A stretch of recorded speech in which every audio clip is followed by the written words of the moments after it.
What's up, people? This might be a short live stream.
What's up, Saito? We're gonna get started real soon.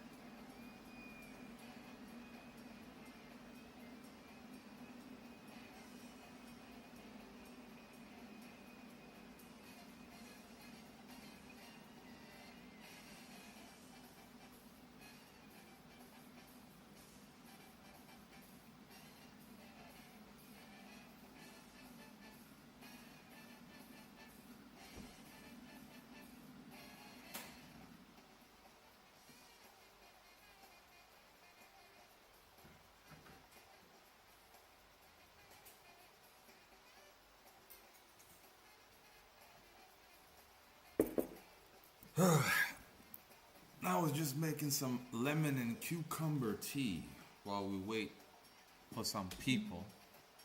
I saw your latest video and yeah, I couldn't agree more. That's why most things in Shonen Jump are oversaturated with BS of the power fantasy, more Bleach, JJK, carbon copies. Torishima shouldn't have left Jump. Well, unfortunately he has left, bro. So let's get into it. What in the world? Who the heck calling me right now? Okay, I gotta take this.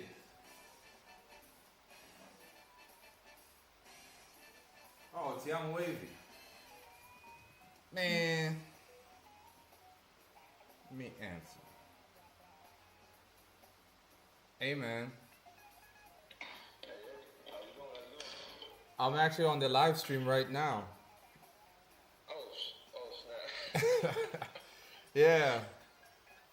You want to join in? You want to jump in and do, what I suggested or do? Yes, absolutely. Yes, definitely. Oh, you want to jump in now? Oh yeah. I texted you before I got ready. Oh, damn, my bad. Well, y'all, now we won't have to change the topic. But it's fine.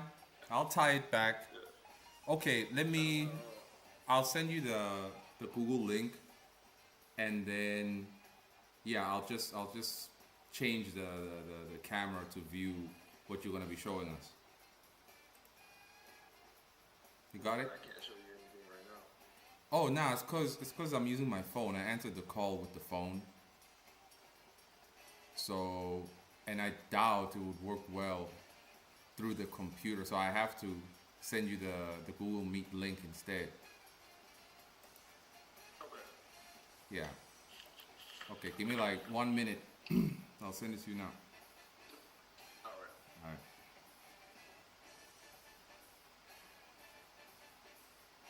Okay, y'all.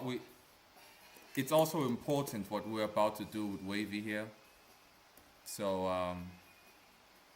let me set that up. Let me set that up real quick.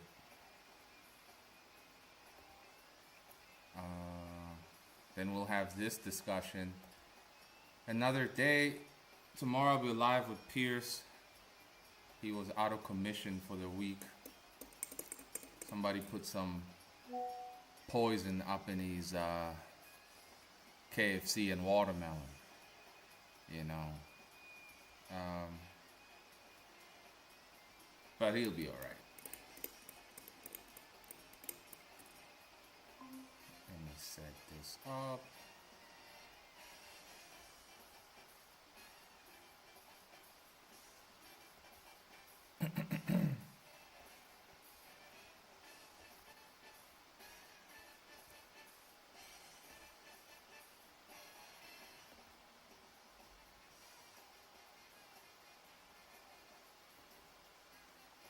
Okay, while I wait for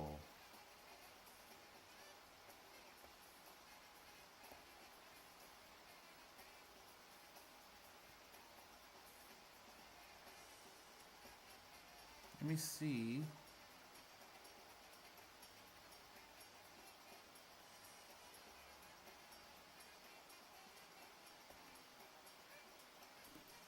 Oh boy.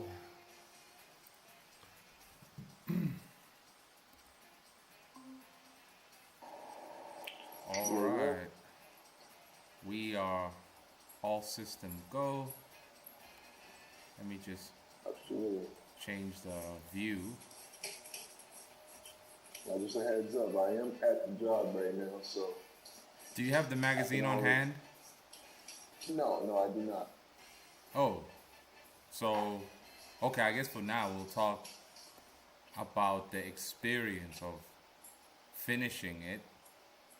And I'm and also I'm still waiting for my copy. The copies I've shown so far have been just reader copies of the buyers. Oh damn! Why is it taking so long for you to receive yours? It's because I ordered bulk, so it's gonna take a bit. Oh, I see.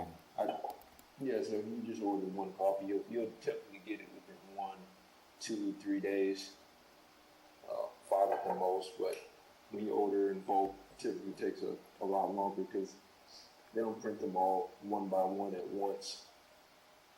Okay. In that case, let me switch back the We camera. still got lots to talk about though. Yeah. I'm gonna switch back the camera to the game. But trust me, when those come in, and I'll have the proof copy of issue 3 by that time, by the end of this week. I'm just gonna order that one, just one, so that way I can have that a lot faster. Okay. I can showcase both of them. All right. Well, let's get it in. So everybody, I don't know how many of you got the book, the magazine for this month, but fill us in, bro, on the hurdles of getting this book done, because yeah, there was some delays. Amazon went offline, which is pretty scary. They went offline, so yeah. Yeah, it was some server issues that they were having, and there's many different Amazon sectors that are kind of incorporated into Kindle Direct Publishing, but for the most part, as long as the warehouses are still operational, they'll be able to kind of make a comeback because it's Kindle and Amazon. So look, the server problems I don't see it being a huge issue unless Amazon got bought out and they just closed out Kindle Direct Publishing altogether. But that wasn't the case with this. And if they do, I have some backup plans in mind, But yeah, other than the technical issues with Amazon, in terms of server issues and just uploading the files, this was my first first, I guess, magazine issue of this caliber in terms of page count. It's 325 pages altogether. So that came with a lot of learning curves as well in terms of putting that book together, design-wise and mainly design-wise and formatting. In terms of just spine dimensions and the trade dress, and also I ran into a lot of Amazon restrictions that I forgot about, and I should have taken notes, so I have to incorporate that into the future issue designs. One of the major, visible things that you can see is I had to remove the backdrop of the Wavy logo, monthly showing the Wavy logo on the official copy. Mm-hmm. And that was because Amazon Kindle Direct Publishing they're not optimized for comic book publishing. Comic book paperback formats, they're optimized for book, fiction and nonfiction, novels. So any clear text or any text on the cover has to be visible and cannot have art overlapping on top of it. So it has to be readable. And if it's not, the computer just won't process it, send it back, keep sending it back, and you'll be in that loop of corrections. So I was in that loop for about a week because I loved the design and I did not want to change it, but I found some workarounds within moving forward. I have an official trade dress for the magazines now, to where now we design the covers around the trade dress, and keep that in mind. Okay. Yeah. We live and we learn, bruh. But at least we still made it within the month of October. Yes, that's most important. And some awesome surprising news that we were on the top first bestsellers. What was the actual title? It was the recent releases. We were the first bestseller in recent releases. So what that means is within that span of 24 hours? I think not 24 hours. It was almost a week. It was about 4 or 5 days where we were selling. Like the first couple of days, we sold about 10 copies, 8 to 10 copies a day. I believe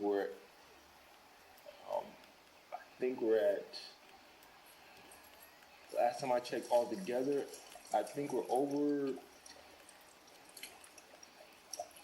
30. I have to check now for the second issue.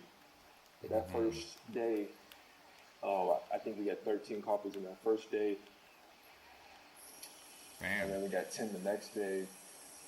And then the first issue sales started to go up because the second issue was out and people, you got to buy the first issue. So the first issue sales went up, and it's not anything drastic, still very small numbers and we're very realistic.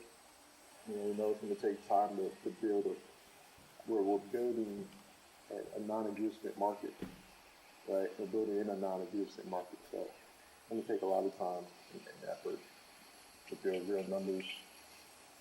Right. Now, at the end of the day, it's still a very, very good start. Most people can't get that amount of sales in just one day, after all. So it's a good start.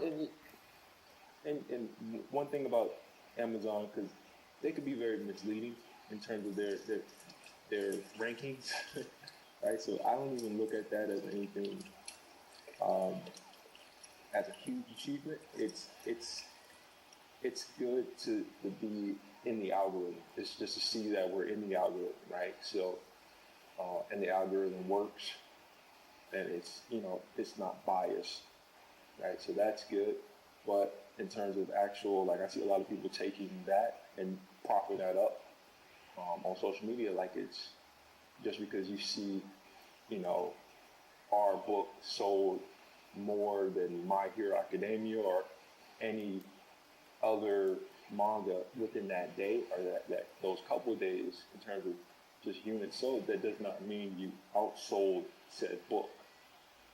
You know, so their sales charts is misleading in a lot of ways because it doesn't go off of units to date. It goes off of, you know, like that moment of that week, that day,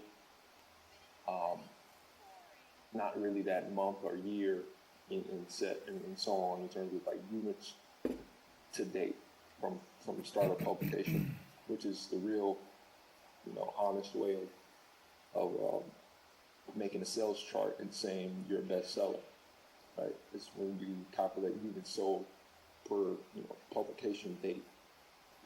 Right. So in other words, that is what we would call false hope. Yes. Yeah, and at least, yo, I'm tying it back to the title, people. Hope ain't a strategy. And where I got that quote from is Coach Greg Adams. I recommend every dude that's a real G, go watch him. If you're a hunchback, you're not going to survive anything he has to say. So anyway, no, this is real good, bro. And staying realistic that, hey, we're not going to fall under the traps of a self-imposed genjutsu. We're not going to do that. We already know how this thing actually works. Because I've seen, obviously, like, people, Ethan Van Sciver and a bunch of others who would run with that headline. Look, we outsold, or we sold so many. Run with it. And then they'd use all kinds of tactics to get other people to legitimize them as real producers of something. But we all know that, they just messing around.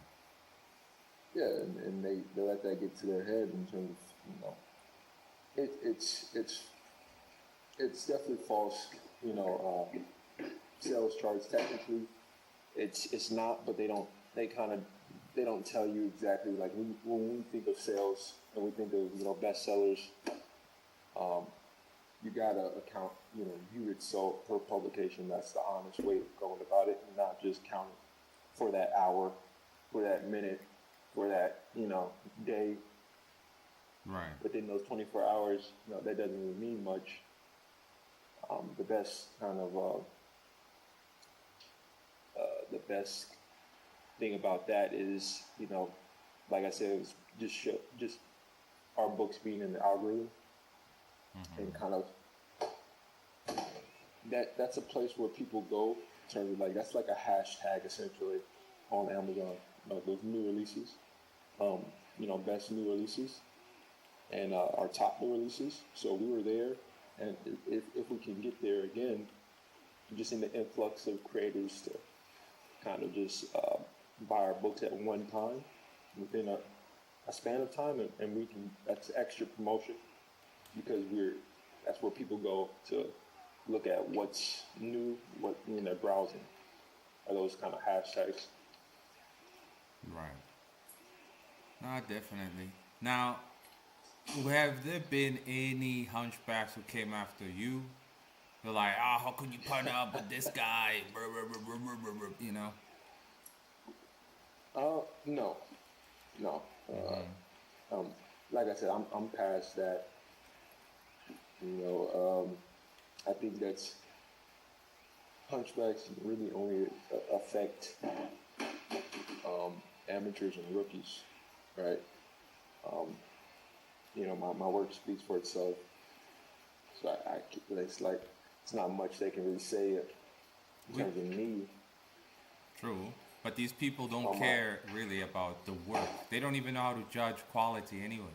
It's usually, it's usually on a personality level, personality wars. Like, he's not cool enough, or he doesn't have our talking points type thing. And in a way, you haven't been on YouTube for a while now, and you don't share their talking points per se. You're on a bunch of interviews and so on lately, but yeah. And when I do, I mean, it's not much, you know, they can say. You know, because I always make sure I look professional, and I present myself, with purpose. When I go on the camera and when I talk, I always make sure that I think about what I'm going to say and how I say it. So it's not much they can grab onto that would be relevant other than name calling and kind of just crashing out, which is just, yeah, that'll happen, but that won't grab my attention. Okay. It's not. Like the focus is there. It's going to get. We're going to see it. Like so, we already know it. We've already anticipated it. We know what to do when it happens, and that's double the work output. Yep, that's right. Okay. And I'm sure, like, people who want to try their own thing, like, do their own magazine, like, give the people a general timeline, because most people don't know how long they should wait before they start seeing some form of a return. Everybody be patient and all, I mean, impatient, so. Oh, man, you gotta, well, you gotta be thinking about, you gotta be realistic, you gotta be thinking about your career. And a career is until you retire, that's your life. So it's kind of just, there's going to be ups and downs. Even the ups don't last forever. The downs don't last forever, but that's just something that comes with this game. Especially, it's outside of the norm as an entrepreneur craft. It's a artistic craft. So there's no real security or stability. It's always, what's next? What do I do next? How do I move forward? You always have to be thinking about that. So you learn life lessons, just throughout trying to make this work and survive off of it. You adapt and you adapt to the market. And if you're outside of the market and you're not studying the market, then that's when you can kind of lose your way and kind of feel like you're starting to drift to a void of, like, what you're doing doesn't mean anything because no one's seeing it. Right. It's not going anywhere. So you gotta approach the actual marketplace and don't just be online and expect that to move you forward. You have to be in the real world. Okay. That is not. I mean, realistic time. Mm-hmm. Realistic time, though. Momentum. Depending on the. If anyone wants to call up the model in terms of the magazine, model what we're doing, do it for sure. Utilize, take advantage of the Kindle Direct Publishing, but time frames, that can be anything. In terms of that goes down to the work. It comes down to the marketplace, and if your work fits within the marketplace, if there's readers looking for that type of material, your marketing strategies, so on. But it's going to take, a handful of years of consistency for sure to see any momentum. And then when you do get momentum, you got to, keep it going and grow it, sustain it. Yeah. It is a lot of work because this level of management is now more than just you having a schedule to draw, but now it's a business, It's a business, the logistics, and so on. Most people just ain't ready. And hey, that's why they go to publishers. So. Yeah, well, you got to also think about this too, because our generation is the first generation of comic artists to even have the resources that we have and have to really forge our own path for ourselves in this marketplace. Even the American manga market space, we're building up a non-existent marketplace. So there's really no telling because it's never been done. This is new territory. Oh, what a damn shame. Let me quickly read the comments here. Bloodness excess in the context of the video I released. Yeah, the editor said a lot of a nothing burger makes sense. Lineup of WSJ now has Battle Shonen selling under 15K, which normally would be axed anytime, but the editor messed up so much. He has nothing, absolutely nothing, bro. That is an Apex. Yeah, man, like Apex Hunchback, bro. Like I compare his standards to Torishima's book, and it's a complete disaster. So yeah. What's up, Olo? Other hardcore Jump fans saw the interview of the editor as a nothing burger. Why do we have a nothing burger of an editor as the editor-in-chief? Well, we know BlackRock, but still, man, this is nuts. But it does present an opportunity for people like us who are actually trying to produce something that is of substance. They can produce their nothing. The editor was so proud of himself in saying, "Oh, you know, we don't know if this will succeed if we serialize it. We're just pretty much throwing crap at the wall." I mean, it was a big admission to the BlackRock influence, if you ask me. And so, seeing it like that, I'm like, okay, it's all good. We got no competition. The Japanese, we jacked in the head. But oh well. Oh well. Let's fill the people in on, for those who want to join YoungWavy Comics next year and Coffee Originals. Because I had a dude, like two dudes asked me, like, yo, are you all taking in submissions yet? And I'm like, nah, not yet. So let's fill them in. Oh man. Well, I'm still on the fence. You know, I have a select few that I'm handpicking, but you guys got to understand what we're doing is something you all can take the initiative to do for yourself. So that speaks more volume than you coming to us, someone that's we're building the groundwork here. And I get you're inspired. I get it. You know, that's our job is to inspire, kind of pave the way. But I can't carry everybody on my back. Mm-hmm. I can't fucking carry everybody. Like you guys got to hold some weight. Like you got to bring something to the table. So I would say this: build your own brand. Why am I working with Muzi? Because he has his own brand. He has Coffee Originals. He brings something as an asset. He brought 5 other creators with him as a team. You know, it wasn't just him, but it was a package deal. It was a win-win of influx of creators. So it was a no-brainer to work with him, right? But you can't just expect. You got to bring something. Exactly. What do you have? What ambition? You got to. One, the vision has to be aligned. You have to know exactly what we're doing and be centered and kind of aligned in that direction.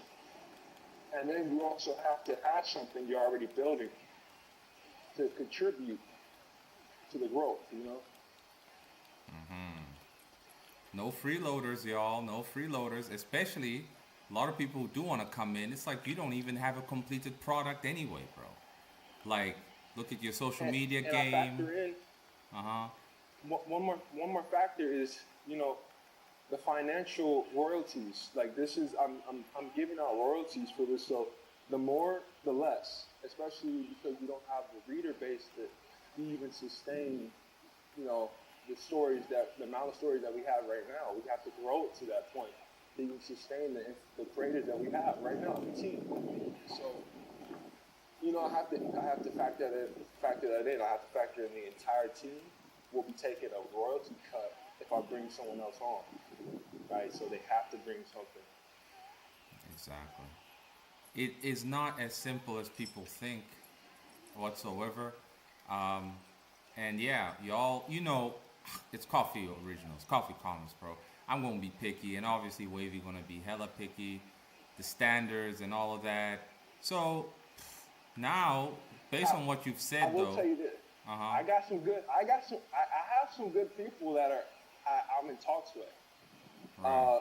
Queenie Chan is one of them. Oh, Just for you hunchbacks, if you guys want to go and try, you can try. But she she reached out to me. She followed me. She said she liked my work. And I told her what we're doing, and it's a possibility there. So I'm trying to bring all-star creators together, and if they see the vision, and it works, then we can go together. But I have a handful of creators that I'm bringing on. Like, other than people I'm in talks with, I have two more people that are joining the squad, and that'll be it. That'll be the lineup for a while. yeah. Well, I've already spoken to the ones that were agreed upon for being part of Coffee Originals, that it'll serve as a short story, meaning you're not going to be releasing every month and so on. So, yeah, we already made that deal. That's very important that we add that in. Is we will have something to build creators up.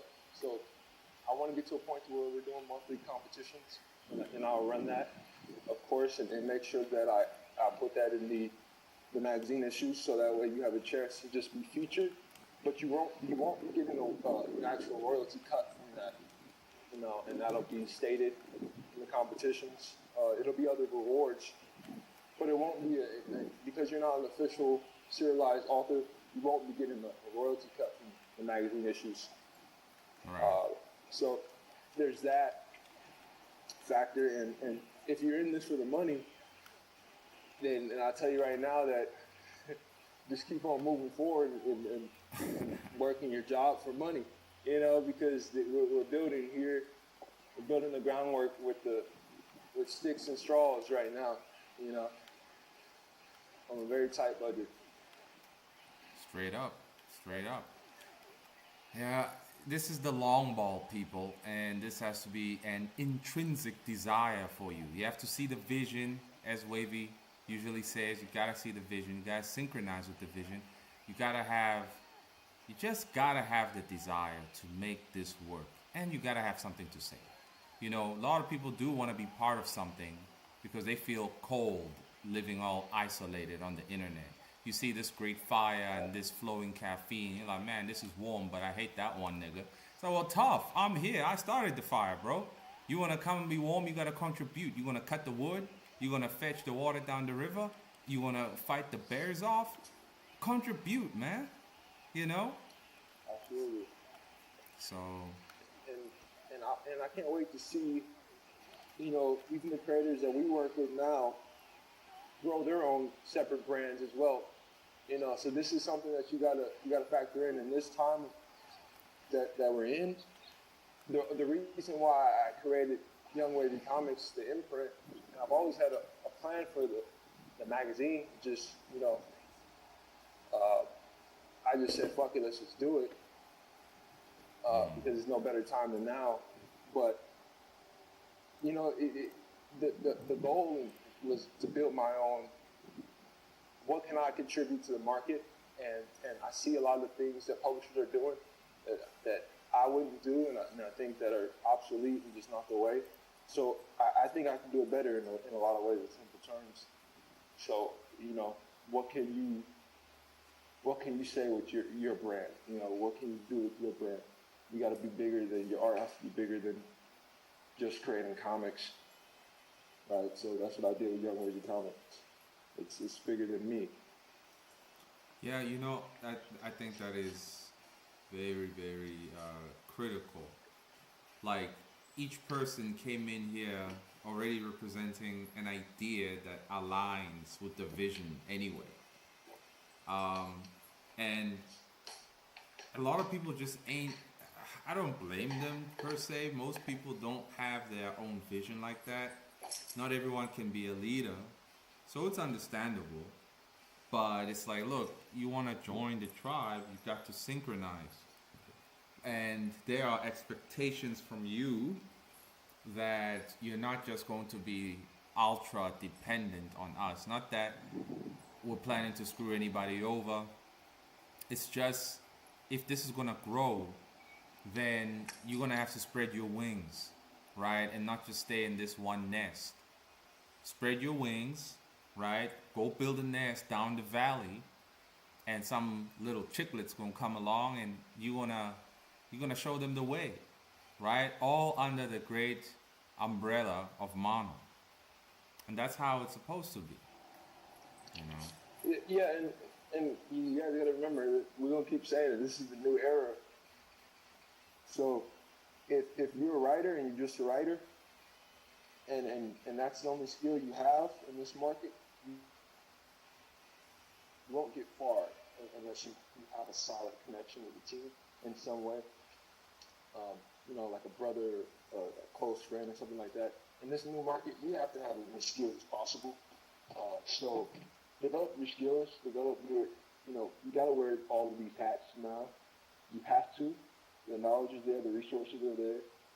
So now it's just about you growing yourself. You have to have a vision. If you don't, you won't make it regardless, with or without joining, you know, the squad over here. You got to have a larger vision for yourself. You have to be leading yourself before you can even join a team. And something that taught me, this is really teaching me how to be a leader. It's about doing it. Kind of cutting up a bit. Is your Wi-Fi at work jacked up?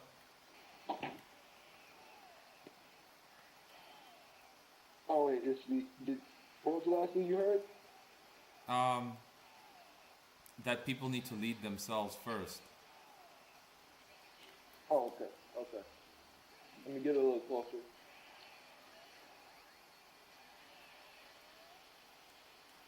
Yeah, we don't budget over here. We don't have the perfect Wi-Fi either. Yep.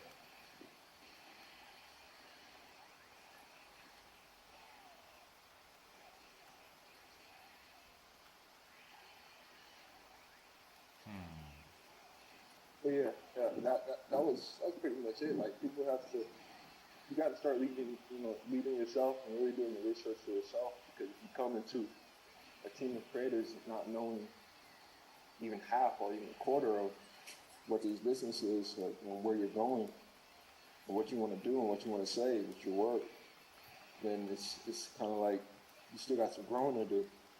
And how You know, should these being people amateur. grow, bro? Because they have, a lot of them just don't have direction, man. You know, been saying it for 1,000 years.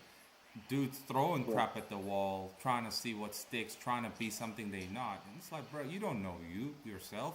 You're trying to be me. You can't be me. Who are you? Right? How can they grow to know themselves? Well, there's two things. One, you have to create, and two, you gotta study this craft, right? So you have to study. You know, all the greats were visionaries, you know, and that's what made them great. So now we're in the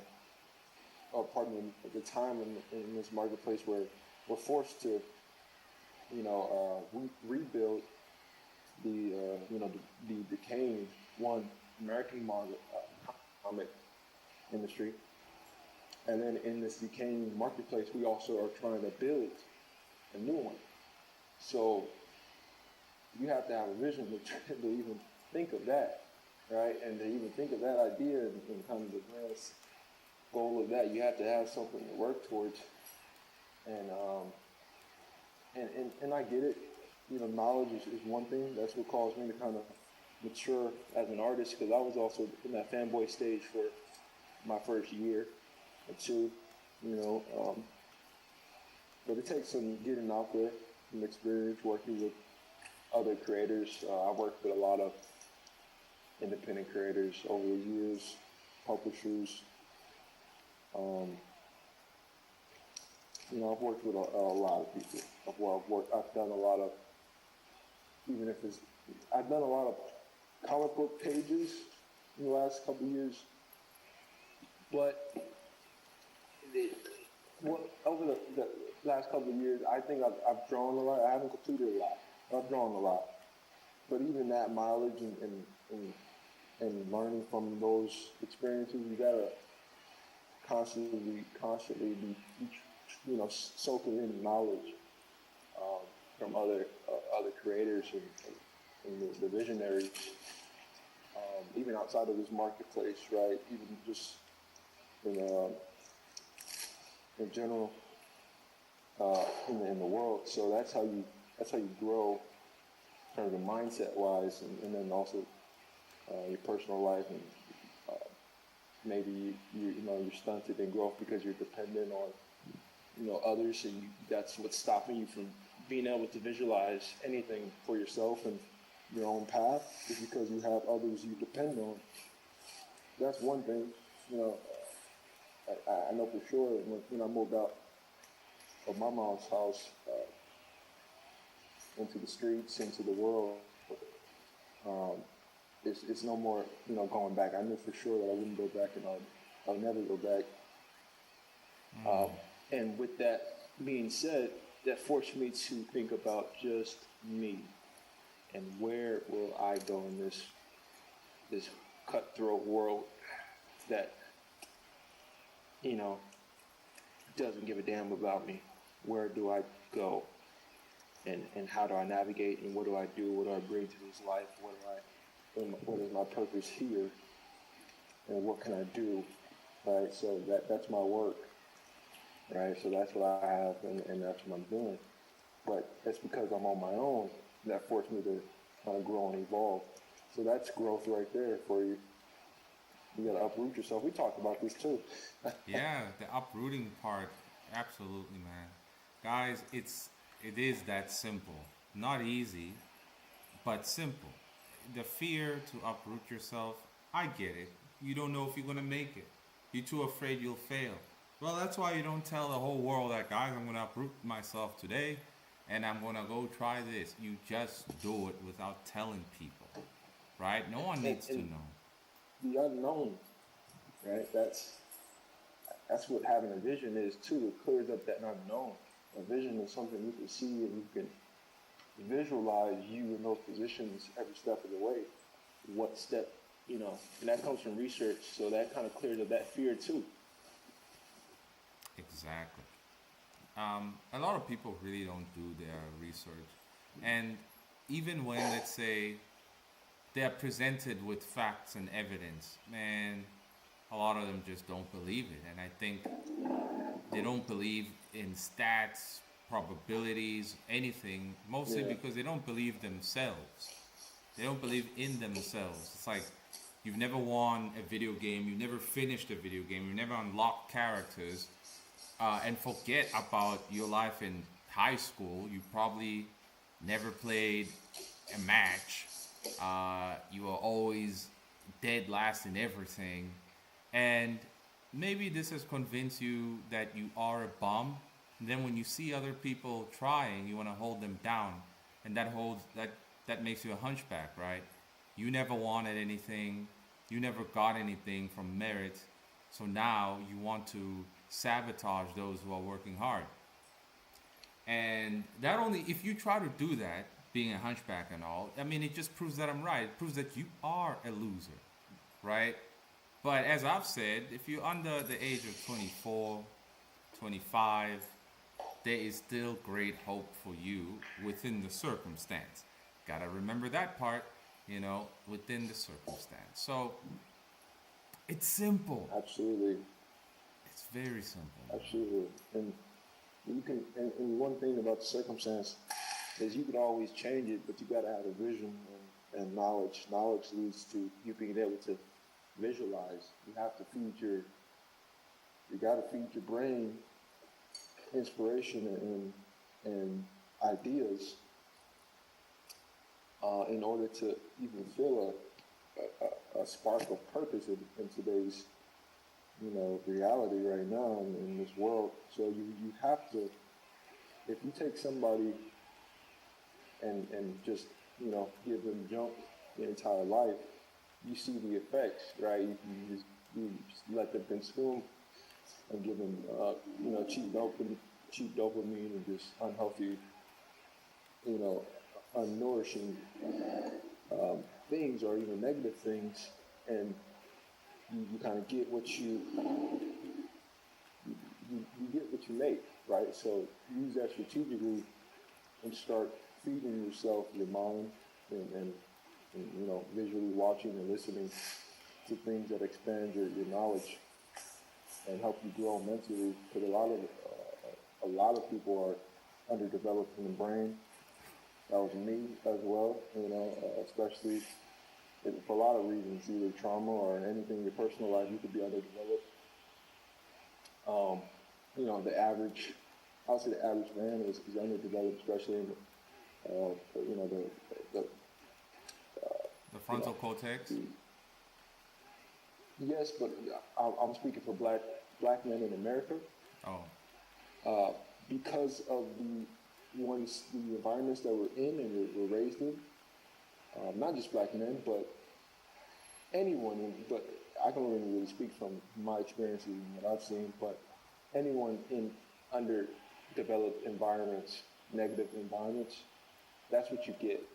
Is you get negative results. You get underdeveloped, people, underdeveloped men. I see it a lot. I can hear it in my voice when I go back and rewatch videos of myself, right? So.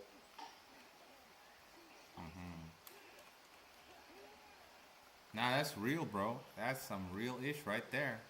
Too many people too afraid to talk about it. It's like, look, y'all. See, this is what we do at the coffee table.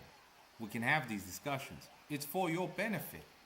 Y'all focusing on a nigga's tone and other things. Like, dude, this is how you produce quality work. When you heal yourself, because you can look in the mirror and see the problem, right? And see that, you know what, maybe I do have an underdevelopment in the brain. Ask yourself why, right? The key to life is building self-awareness. When you got self-awareness, you're going to navigate better in life. Absolutely. And you got to be by yourself to even have self-awareness. If you're dependent, you're not going to have self-awareness. And I know that for firsthand. Exactly. Mama's milk ain't going to be there all the damn time. Rotting in the attic or basement just ain't going to help. And mama's milk was only meant for you, your first couple of years of birth. You supposed to. Exactly. You supposed to really got off of that. You can't be drinking it forever. Yeah. Man, these dudes don't want to leave. It's like, nah, it's warm, it's milk, it's always served to me. Like, nah, bro, listen. This type of weakness just ain't it. Look at what they feeding the people using Jump and all these other media outlets, right? They're not giving you meat anymore. It's just milk. Well, just real quick. It hurts though. I won't say it doesn't hurt to level yourself up, because going back to even my own mother and my own family, I had to cut them off. I had to just to grow myself and worry about myself. And that hurt, man. Like, I still have long nights thinking about my family, and because I spent my entire life with them, right? But you got to separate and focus on self. We always, it's a very toxic counter intelligence to focusing on yourself, and that's putting everyone else above you and focusing on everyone else and trying to dictate and be a part of everyone else's life, and you're not really focused on yours, right? And that has toxic effects. So I know the pain firsthand. I'm still going through it.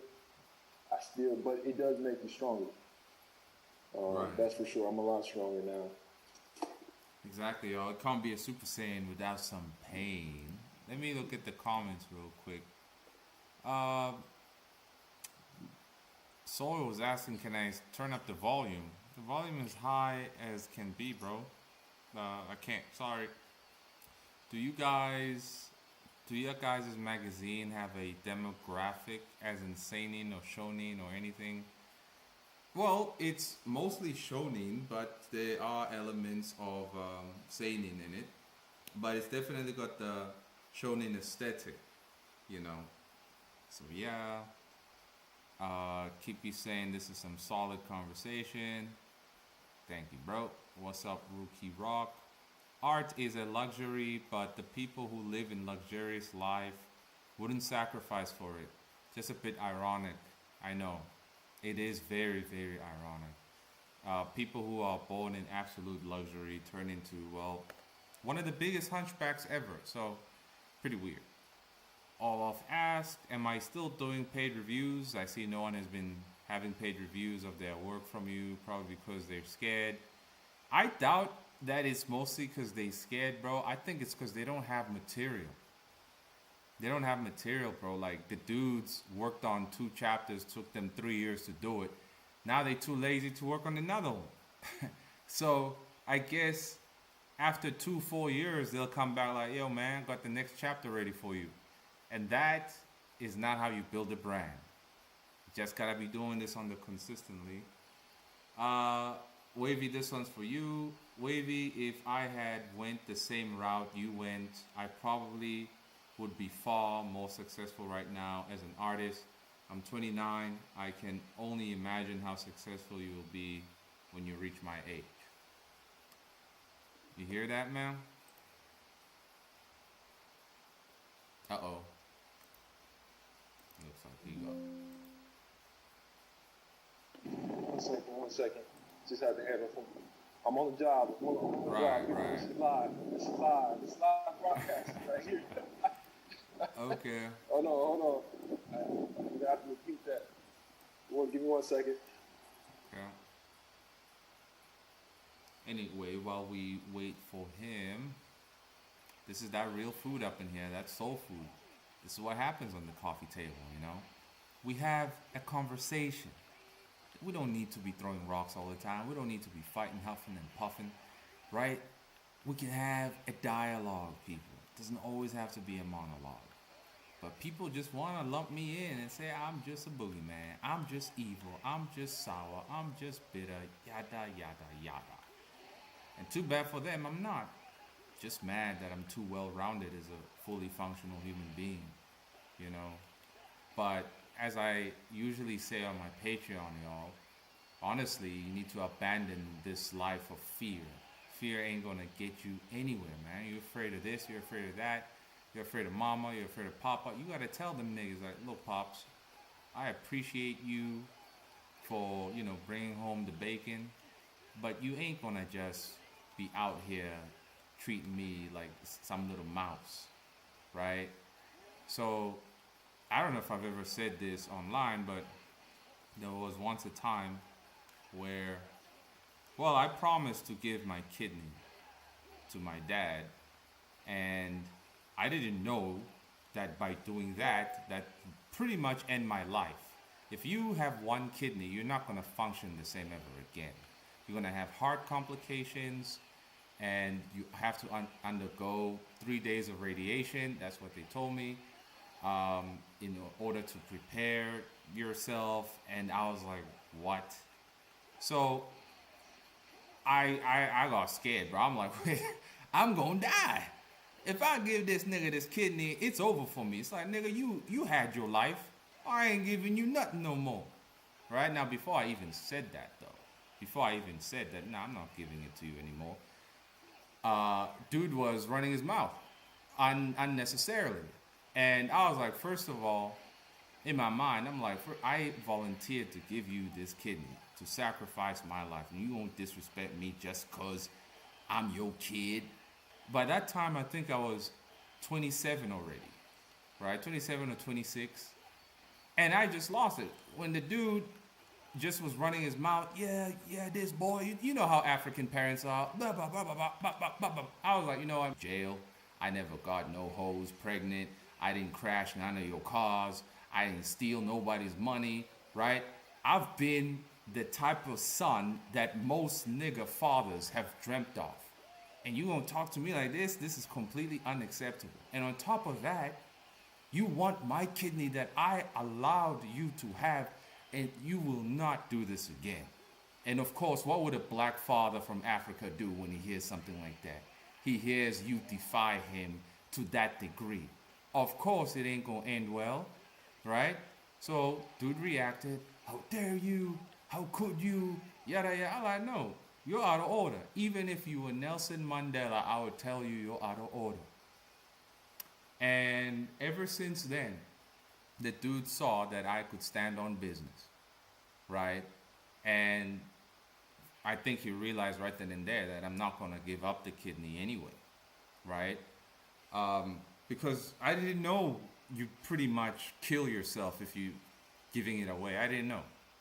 And I think he realized after the whole thing that what was I doing? I was willing to take my own kid's life to save my old one. I mean, he's fine now, even though I didn't give him the kidney, so he didn't really need it, you know. But the doctors just recommended it. I mean, these doctors, bro. These doctors are gonna kill you one day, bro. You can't trust these goddamn doctors, bro. They almost cut me open, cut him open. I would be dead for no reason. But anyway, the mere fact that I stood up and I was not afraid, and I said, no, man, you ain't gonna disrespect me. You ain't gonna disrespect me. That shut a nigga up, right? And there was no more ill treatment or a distorted view that just because you're my seed, I get to treat you like every other African father treats their kids. Nuh-uh. It's like, you ain't gonna do that here, right? So, this is what happens when you don't have fear. You can put people in check, or people will put themselves in check and realize that I can't bully this person. I can't take advantage of this person. I can't, you know, manipulate this person. This person is a free man, not a slave, right? So it is that simple, but of course it is hard as heck. But you got to be able to do it. You got to be able to eventually hold your ground despite the consequences. Long time ago, you know how black fathers are. I will sanction you. The beating you are going to get. You will this, you will that. I like, do exactly what you want. We know you, nigga. You like threatening people. Do it. Go on, do it. You think I can't survive? Do it. Right? Sometimes people don't really have power over you. It's just the illusion of power over you that keeps you under them. But for me, ain't nobody who got power over me, bro. At all. At all, bro. Like, I ain't afraid of nobody. I lived too long in fear, dealing with crazy witch doctor grannies and whatnot. Like, nigga, please. I don't care if it's Donald Trump coming in right here, threatening me with a nuclear bomb. I'm like, dude, hurry up and do it. You'll be doing a lot of people a favor, because I won't be the only one vaporized. Right? You won't be cleaning up shop. Do it. Right? So, stand on business and receive the consequences of standing on business. You might get smacked. You might get, cut to pieces. But if you do survive, well, you can never go back. You can never be as weak as you once were. Now, you are Super Saiyan, right? Super Saiyan in mind and spirit. On body, well, maybe not. But it all starts with the mind, man. And then the body itself eventually will transfigure into the state of your mind, eventually. It takes time for others, especially if you've been living in hell for so long, right? So it ain't easy. Again, it ain't easy, but you got to do it. I mean, I've been out here, believing that something greater awaits me when I die. And that robbed me of the full appreciation of the only life I have. It robbed me of that. Because I was like, well, heaven gonna be better. But then when I was like, nah, man, I think you need to calm down with the heaven stuff. Finally, I could touch the ground and walk on the grass and feel it, instead of having some form of resentment against this very grass that I feel. Because instinctually, I was convinced that this grass will not feel as good as the one above. No, this is the only grass in front of me right now. And I will feel it and I will appreciate it, right? This is the only burger in front of me right now. I'm gonna eat it and I'm gonna appreciate it and enjoy it. A better one is not guaranteed up in the sky. So, All right. you back? I'm back. Yes. So hold on. Let me get. Okay. Fill me in. Fill me in. What we got? Let me repeat the question. Okay, Olaf was saying to you, if I had went the same route you went, I would probably be far more successful right now as an artist. I'm 29, and I can only imagine how successful you will be when you reach my age.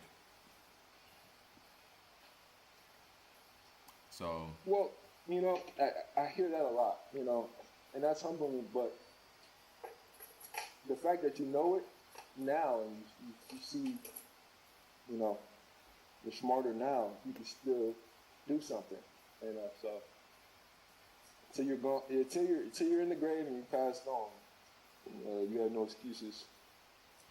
no, You're handicapped or anything like that. But exactly. even when you're handicapped, even if even if you are, you still keep it moving and do something else in a way that get your craft out there. So you don't let that break you down. I know my mentor had a hand condition. He had to quit, because he developed a hand condition. He had to quit early drawing. on before he. Yes, he was a comic artist. He was my first mentor, my multimedia teacher, Mr. McDaniel. Shout out to him. He taught me how to use Photoshop. He taught me everything he knew, and learned, and gave me my first anatomy book, everything, and really was a huge mentor. And I needed that, that year.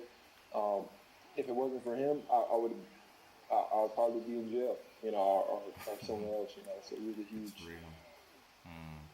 mentor. I needed that, but he was retired before he even got started because he developed a hand condition where his hand wouldn't stop shaking, some nerve damage or something. But his hand wouldn't stop shaking, so he couldn't draw. But he did not need to quit. He chose to quit the craft. He could have course corrected and did something else within this craft and this field. Or he could have just drawn with a shaky hand and said, fuck it.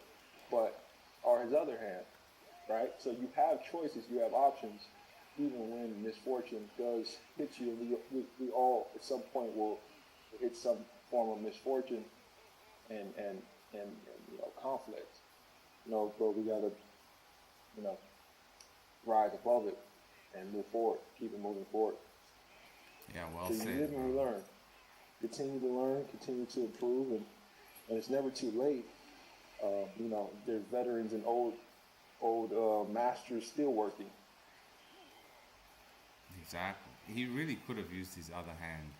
No excuses. Sometimes it really isn't as over as it may seem. There's always something that you didn't realize over there, like, yeah, maybe I can do that. Too quick to give up. Okay, the others are saying, this is in response to what I was talking about, the kidneys. We have 2 kidneys for a reason. Bro, tell me about it. There was one doctor I asked, why do we have 2 kidneys? And he says, the same way you have a spare tire. Like, doctor, please. Like, Hell no. bruh, these damn doctors are gonna get people killed. They have gotten people killed, like now. We have 2 kidneys, like we have 2 hands, 2 eyes, and 2 feet. Yep. Otherwise, we would have had 3 kidneys. Then it would be fine to give out, right? If only. That's business, Exactly. That's the game of business, and once you know it, you can see it. So that's what that is. Because once you do die, they can just sell out your organs, or save them in banks. Because you're property of the state. Once if someone does not claim your property, you don't have family, or especially poverty. In poverty, you don't have family that kind of take ownership of your body when you know pass. If it's left up to the state, they're gonna fucking sell your shit. They sell you and fucking who knows what, right? So, but you don't just go in, you know, nowhere. You don't just show up. You don't just go to a morgue and into, you know, property space. You know, because if we did, you know, we would see endless graveyards, you know, everywhere, but we don't see that. So. Yeah, that's very true. So you go somewhere.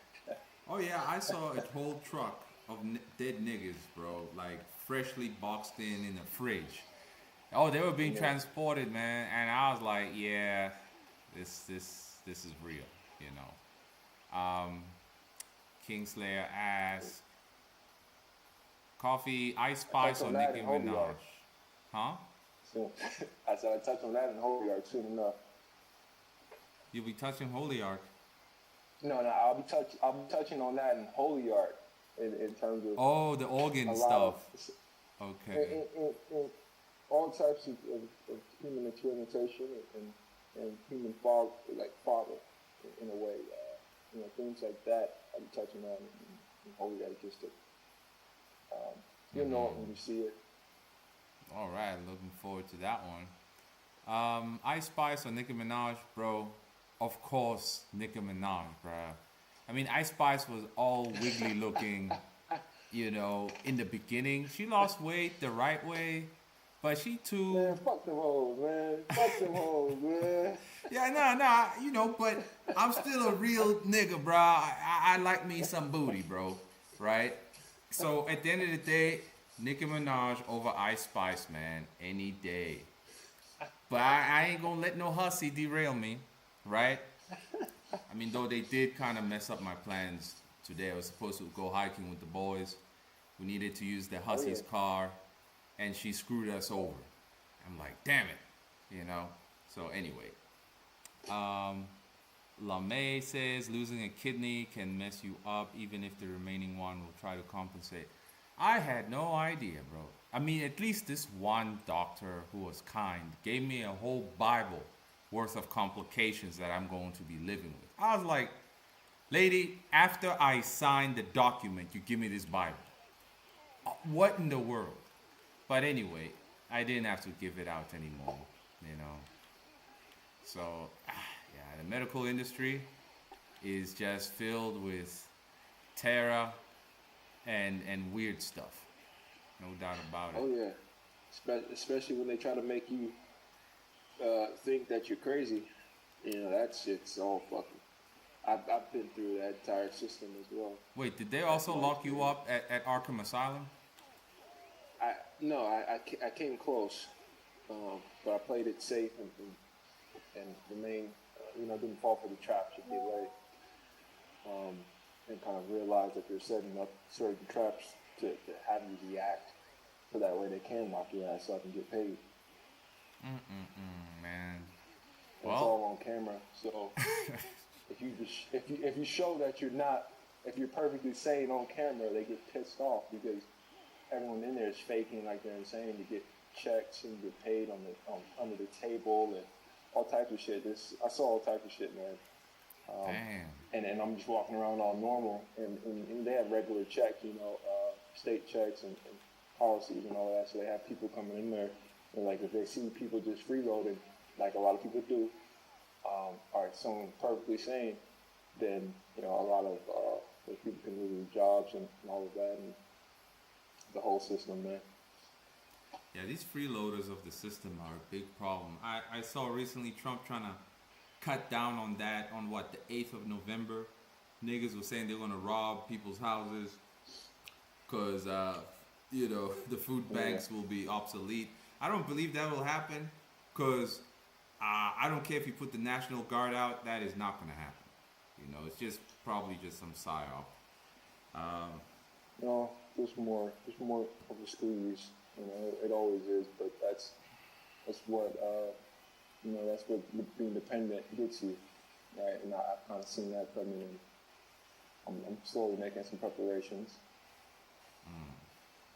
Yeah, hell no to being dependent to anybody. We need to be able to fly on our own. Some people, of course, to ascend to independence, they scam. Like a bunch of the fitness influencers, you know, they're gonna roid up and be like, I did it naturally, and here's my elixir. You take it, you'll be just fine too. And yeah, that's the real issue. And it's not, and it's not really through money is what you learn. You know, especially you look at the big. It's by owning assets, having actual assets that you own and actually legally own, legally binding, and even in that case, sometimes that there's always workarounds for that from owning something, but just having connections with people as well. Just being in the that's what all the top. Top of this society people have in common is they have connections, people they can call, people that trust them, people they can bail them out, and then they got money and assets, actual assets, but not the money itself. In terms of like consumerism and all of that, that's for the poor, and, the lower class to be consumers, but the higher class, they're the producers, and they've built a monopoly, as we see. So it's always going to be an uphill battle getting out of that dependency and that lower class. But I say, get out of the class in general, right? Try to uproot yourself from the class itself, the hierarchy itself. That's the best route. Yeah, y'all don't be afraid. That's what I'm thinking. Now. Long term, I got to go somewhere to where I'm not bound by, this sort of hierarchy. So even if it's a smaller developed country, where the world's going now, I think every country will be pretty, developed to a level. I think a one world order is already in place. But in terms of just places that are, third world right now, in about 20 years, they won't be so bad. No, you have a point. I mean, here, infrastructure is jacked and is falling apart by the day. But there is still international money coming in, keeping it afloat. Honestly, I don't know why they don't just let all of Africa burn to the ground. But it's because they need the resources that they're taking.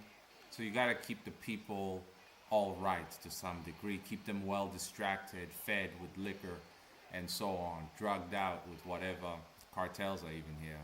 So, yeah. Oh yeah. And they don't really, a lot of the high class, they don't see the people, they just see the assets. Property games, they just see the land. They see what can they do with that land to, improve their life, right? They're visionaries, because they create, even if it's at the expense of other people. They're creating, and they have that visionary mindset that's gonna, even if it is a monopoly or parasitic kind of mindset, they don't give a damn. That's what they see, right? So, scary times, scared or not, y'all.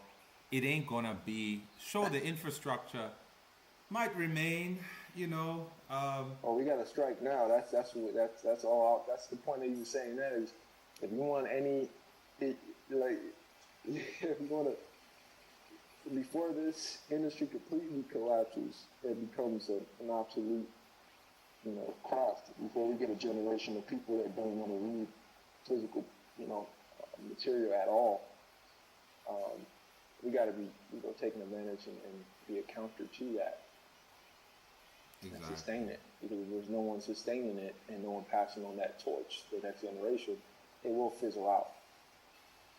It just will. that it always does. These kids need to be inspired to read.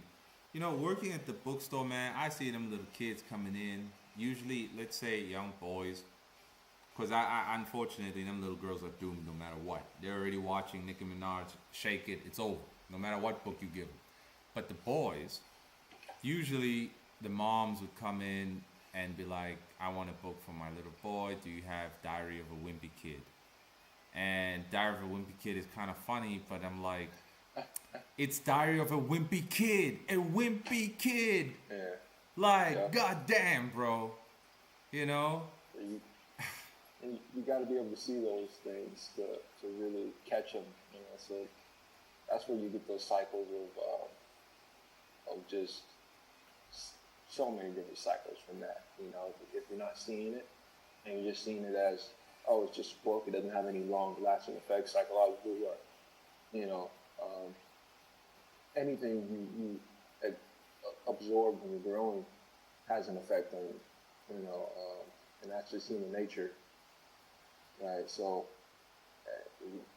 you get what you give, right? So that's just your product of your environment and what you're brought up at. So that's one of the reasons why we got not just the wimpy kid, but there's a lot of different. It's endless. A lot of stories. Even Chainsaw Man, you know, it's very demasculating and demoralizing. But you know, Scott Pilgrim. Mm-hmm. A lot of lots of work. Diary of the Wimpy Kid.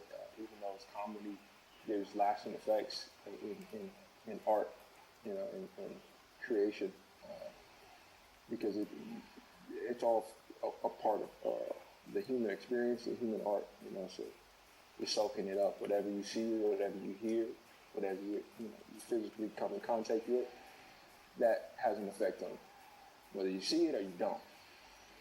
Exactly. And you know, one mother came in and she was like, can I have a book for a 10-year-old boy? And I was like, well, most people get Diary of a Wimpy Kid, but I don't recommend it. And she said, why? I said, well, it is emasculating in a way. It won't inspire your son. You want a good boy who will have ambition, who will take life seriously one day, right? Right? And she looked at me like I was insane, bro. I'm like, flipping bitch, don't you understand? Where's the father? You know? So, bro, I then said, deep right there too. I then said, look, I'll take you to the manga section, right? I recommend manga over these normal books. She's like, what's manga? I showed her, I'm like, at the current moment, what's available? These are not my major recommendations, but from what's available here, I would recommend My Hero and, dare I say, even Demon Slayer. And I was like, Diary of a Wimpy Kid over Demon Slayer. Obviously, Demon Slayer. Absolutely. Exactly. So I was like, just take this. And she said, well, it looks pretty violent. I said, lady, trust me, okay? If I didn't read manga or have an encounter with anime, I wouldn't know where I would be in life, okay? Young boys need to see heroes, people who fight for something, okay? This is the bare minimum. This guy's trying to fight to save his sister. And the father came, and the father looked at Demon Slayer, and he looked at My Hero, and the mom said, well, I see there's a big butt here on My Hero Academia. And I said, the other books will rearrange your son to like man butt. So unless you want, I straight up said that, bro. Unless you want your son, tell him the truth. Exactly, to bring home a man one day, this is better. And it's not about the butt, it's just there. And the father ended up listening to the mother. Unfortunately, he's a simp. He decided not to buy either one, but to get Diary of a Wimpy Kid instead. And I was like, it's over. I mean, I work here, I know better, and y'all are gonna listen to Instagram and TikTok. Well, that's part of our job, though. You know, we have to be a counter to the softening and the dulling of development of men and the feminization of men. We have to be a counter to that, even if it is, as long as the story has its core values and you're showing a male overcoming a challenge that is also, morally, morally, righteous or morally, either self-sacrificing or protection or in any form of those core kind of values and kind of the makeup of what makes a man, protection, sacrifice, providing, defending, those type of core, those are core, those are core themes to a young boy's development, all right, in terms of, sure, you can have some negative effects and you can have some positive effects, but that's why you gotta be there to teach it, right? So, those core values, that gives them something to work and challenge and overcome. It teaches them those, that's what they take away. Because, they won't take away everything from what they'll see definitely first is what's on the surface, but psychologically, you'll start to see certain characteristics from a character they may love. They start to now take on certain those characteristics. I did too when I was younger. When it comes to Dragon Ball Z and even masculine pro wrestling, I would mimic all of that, right? And that's just I didn't have a phone growing up. I rarely had cable. I was outside, so I was the last generation of my family that was really outside. Grew up outside, didn't grow up on a phone. So it was, I didn't grow up on any of those things. So I grew up, just soaking in things. And looking back at it now, I was mimicking a lot of just what I was seeing and soaking in. Luckily, it was it's negatives for sure. But definitely a lot of positives in terms of male development and growth. Got into a lot of fights, but Dragon Ball Z taught me to stand up for myself, and I was fucking bullies up left and right, man. When I first learned how to choke slam somebody back when I saw wrestling, man, those bullies they couldn't deal with me. They couldn't deal with me because some of the things I learned. But looking back at it now, I got out of control with it. But it did teach me some things about just core makeup of kind of male characteristics of you don't let anyone that is threatening you or threatening to your safety to get away with it. You don't let them just run all over you. And that goes for anyone and anything. So that shit, Dragon Ball Z back in those days, man, I was fucking bullied up. I came in with a Goku mindset and a Rock Lee mindset. When I saw those characters, I took over a lot of those characteristics. So it is important to, if those, children, when you soak in all that information, that was a great move on you to at least try, because that's our job now, is to be counter to all of that,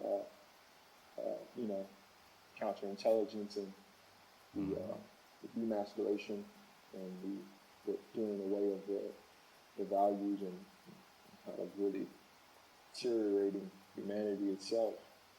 Small things, but have long-lasting effects. Have major impact. Gotta awaken that inner man, people.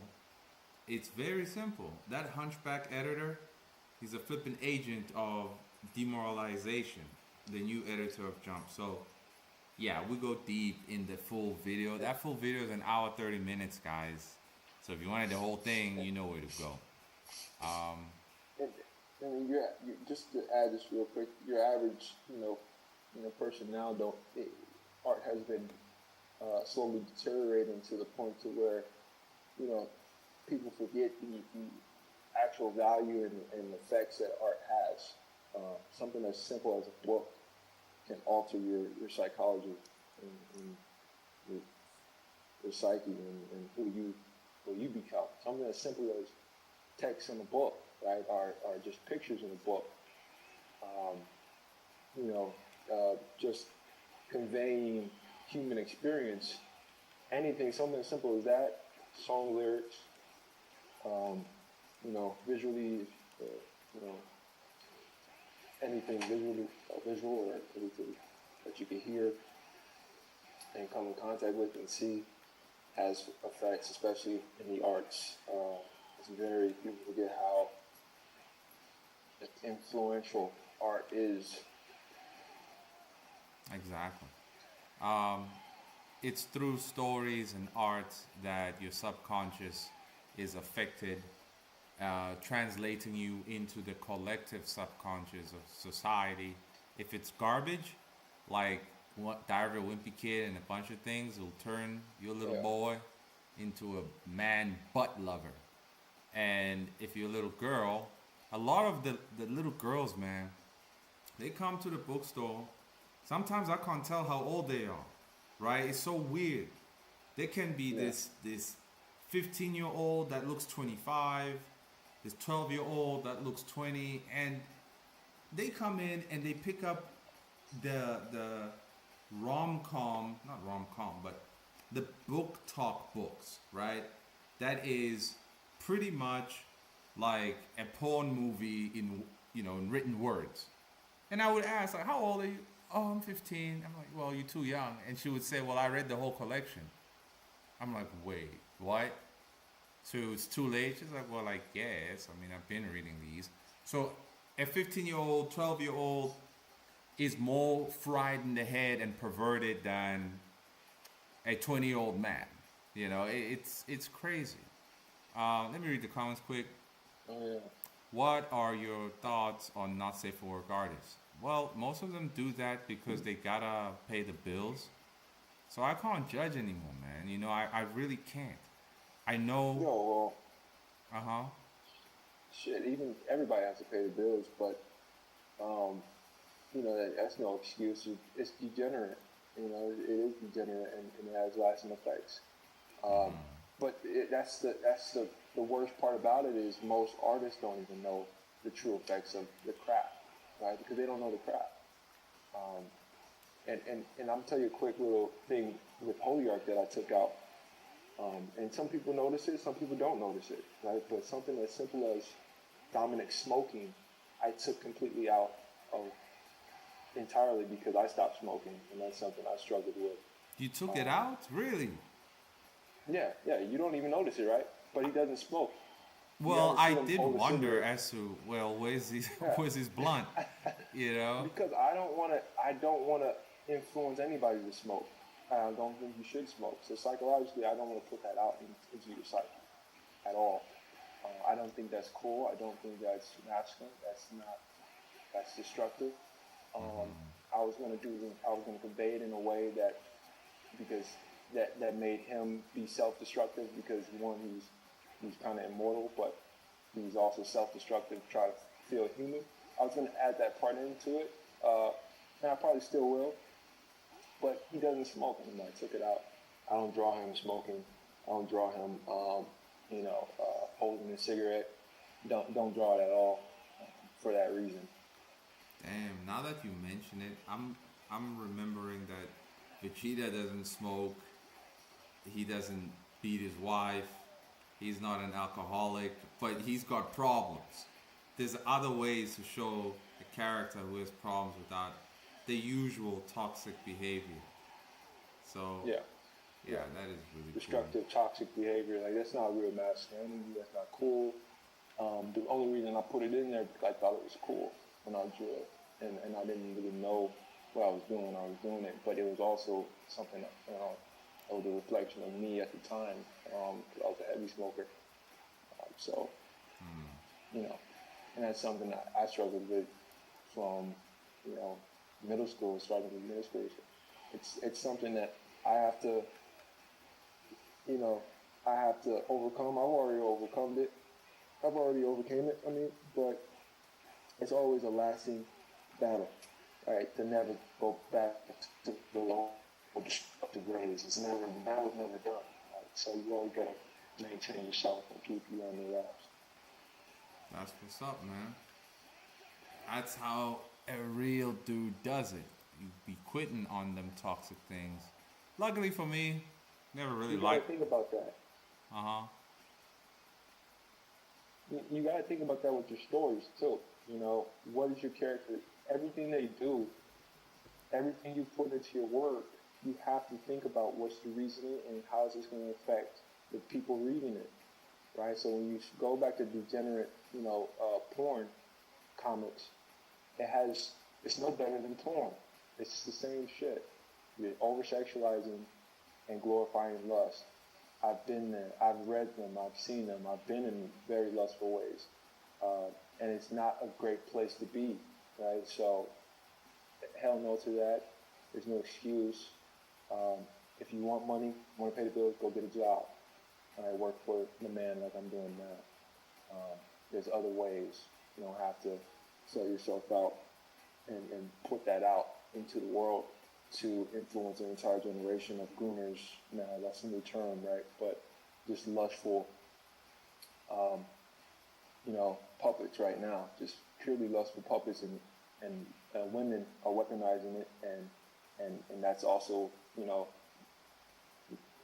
furthering the underdevelopment of men and the destruction of men is glorifying lust, because that's something that we struggle with, right? Because we're the ones that initiate and lead any activity in terms of lust. We're the ones that have the access and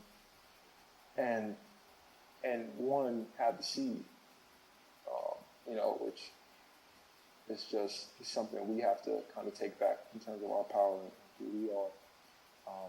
And then that also affects, you see that affects the women as well, because we're so weak.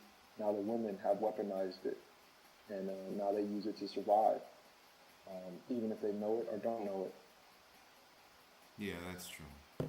These damn simp little boys running around. Ooh, look, she's got pink toenails. I'm gonna simp now. Like, nigga, please. You gotta keep it real. You gotta keep it real. So even if you do draw, you gotta know exactly what you're doing. Because if you know what you're doing and you know it's wrong, and you still do it, that's on you. But even if you don't know, that's even worse. But if you hear it, you do know you're just denying it and trying to counter it and trying to make excuses and all of this, self-denial and all of that. But there's no excuse, man. Yeah, definitely not. I mean, everything requires proper context. I can't blame Berserk and be like, he went too far. Absolutely not. He did what he had to do. It was within context. There's an age restriction for a reason and stuff like that. I don't want to really be like, let's censor ourselves to a strong degree. It just has to be within context, because a lot of people who try to censor Berserk, I'm like, bruh, it's within context though. It's not the glorification of what's happening. It's just showing you what's happening. Absolutely. No, absolutely, because it's showing you it's actually showing you the worst sides of where lust can lead you and where lust comes from. It's showing you the actual demonic spirits behind lust in general, and where that comes from. He actually touched on cults, lustful cults, and that used lust as a way to worship lustful gods and false gods. He showcased all this in Berserk, so if you don't know what you're reading and what you're looking at, you won't understand it.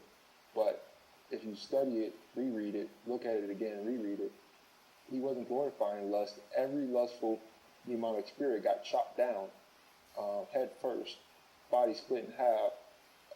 It wasn't glorifying it. It was showing real traumatic events and showing you what he thinks about it through guts, right? Which is the main character, and which is the closest character to Kotaro Miura in terms of who he is, right? And his values. You know what I mean? So, and that's separate from pornographic comics. Pornographic comics are just filth. Yeah, it's pure It's just pure filth. pure dopamine for the hell of it, like these Kickstarter thingies. But oh well.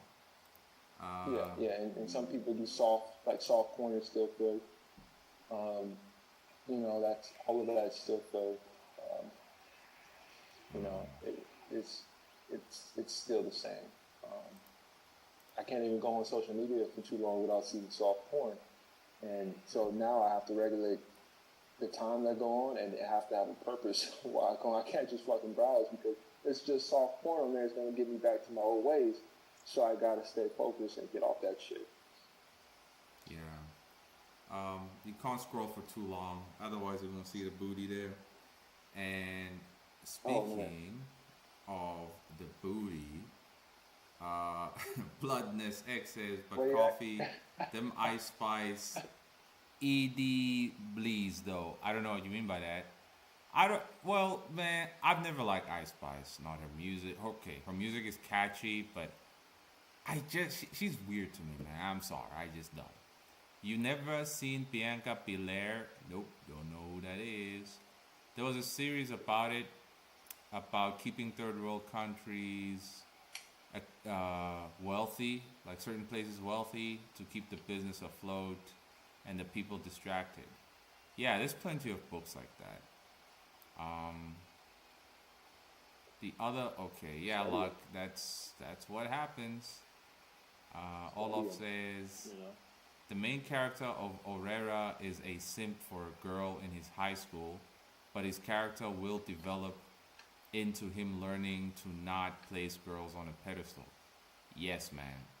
Please make sure your male character doesn't die a simp, right? And let there be some characters who tell him that, yo, dude, Sally over there, she already had the whole basketball team at her house, So I'm just warning you, let him pay for his simp ways. And we got Papa Mendes in the house. What's up? Interesting take. What about Kagurabashi's violence in terms of context? I've said this 1,000 times, bro. Kagurabashi is pure dopamine slop. Focuses on the violent aspect of the three primal instincts. And it does have context, but that's all it has to offer. It is almost glorifying violence because there is no other theme that counters the violence, that challenges the violence. The main character in chapter 60 chapters down the line, says, I am a killing machine. I'm going to hell with the rest of you. I don't care. That is not a character. That is not somebody alive. That is a machine just killing people. So I would say that is a glorification of violence. There isn't an attempt to challenge it or put an end to it. Mm-hmm. Definitely. No, I agree. I haven't read it. I read the first couple chapters, but I didn't really get into it. I do skim through the current chapters from time to time just to see what is coming out. I have not fully dived into the story to touch on Kagurabashi, but what I will say is that's the creator is young, so he's coming from a generation. I will say, these are new creators. They don't really even know what the hell they're doing or what they're going to say. I don't even think he knows what he's doing because this is his first serialization. So I will cut him just a little slack in terms of telling a complex revenge story. And something like Berserk that actually, it's also a revenge story, but shows you depth and shows you character, shows you, it challenges what, revenge is and how to go about it and what, is it even revenge, in terms of how his character is challenged, right? So I will factor that in, that for a first-time serialization, weekly serialization, this guy is doing whatever he has to do to keep the series going. If he realizes it or doesn't realize it, but I think if he does realize it, he's doing it purposefully to keep the readers, you know, that just want to see violence, or just want to see fights, keeping them kind of what's the best word? Just entertained and not really giving them anything to nourish, you know, the thought process and who they are as a person. Which you have a lot of that. It's a reoccurring theme right now in Shonen Jump with a lot of these new creators that are coming from our generation. Because, you know, whether they were inspired by a lot of American media that was just brainwashing, or foreign media that was brainwashing, or any form of trash out there in Japan that inspired them. You got to look at that. Look at the class they come from. There is a lot of inspiring stories that came out, you know, that predate, you know, the last couple of decades of Shonen Jump. So can't cut them too much slack. But I don't really know too much about the creator of Kagebashi though. Well, I will tell you now, bro, that young or not, his job, young or not, it is the editor-in-chief's job to actually regulate the standard of what Shonen Jump is about. Even them, and you touched on this, a lot of them don't even know what the hell they're doing anymore because they don't know what the craft is anymore. They forgot about the craft, and they didn't forgot about the power of these stories and what they're doing. Now they're just worried about keeping their jobs and sustaining that check, right? So that's the same thing we see with the American comic book industry and how they felt. We see the same thing happening and repeating within this next generation of Japanese manga. So we see similar patterns. I see similar patterns, especially with the editorial too, and the guidance, especially with, you know, how heavy kind of entertainment is in Japan in terms of degeneracy as well, and kind of just creating anything to get the dollar sign. It speaks volumes in their industry, you know, from different sectors of like even the hentai market, the biggest pornographic comic book market in the world, right? So and also not just pornographic manga, but very dark and black label is what they call out here. I believe they're called black label comics. But you know, degenerate comics from, you know, terms of rape, subjects like I don't even know if I can say that on YouTube, but subjects, you know, graphic subjects like sexual harassment, and there are comics purely just for that, serial killing comics that are so-called horror, but that's just what they're about, is degeneracy and kind of chaos and dysfunction, right? There's a huge market out there for that. That has an effect on, you know, the coming up generation. So that's one thing that I want to change when I do go to Japan and hope to accomplish with my career is kind of using a lot of those old values and showing them how it's done again. You know, if I ever get to a point where I can sustain a weekly schedule and have that shiny beacon on me, I'm going to show you how it's done and show you the old-fashioned way, using the Trinity and those values of old stories, and really show you that there's a place where it's still, and you can if you want to make lasting effects, you have to touch the hearts of the people and get them to change and to think. So that's how we got to change the mindset of not just focusing on sales, but focusing on building and the reader, and involving the reader and growing the reader base. That will actually that is sustainable. No, that's true. Which an inspired reader base is sustainable then. a consumer hungry reader base, right? So No, the state of the world's degeneracy ties into that decadence I talk about. In a way, it's part of the civilization cycle. This frenzy of morbidity. You know, I see it as, yeah, it's just showing us where we are, and there will be a reset. And just like in the Renaissance served as a form of cultural reset. 1,000 years of darkness, because classical Europe was gone, the Greeks, the Romans gone. The Renaissance was the rebirth of that, rediscovering those classical ideals and values, and using it to rebuild in a way. And if we do this right, we will be the Renaissance when all this garbage falls apart eventually. Will it be in our lifetime?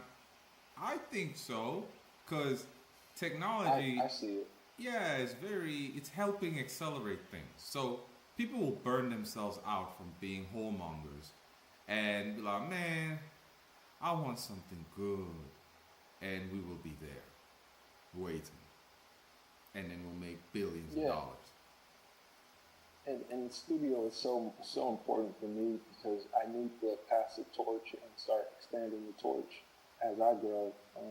That's what the magazine is as well. And I hope to really have some strategies to really expand in terms of just motivating. And even if you're not a part of it directly, you can still be a part of it because it's on Amazon, Kindle Direct Publishing, anyone can access it. So we can even we can build this market up,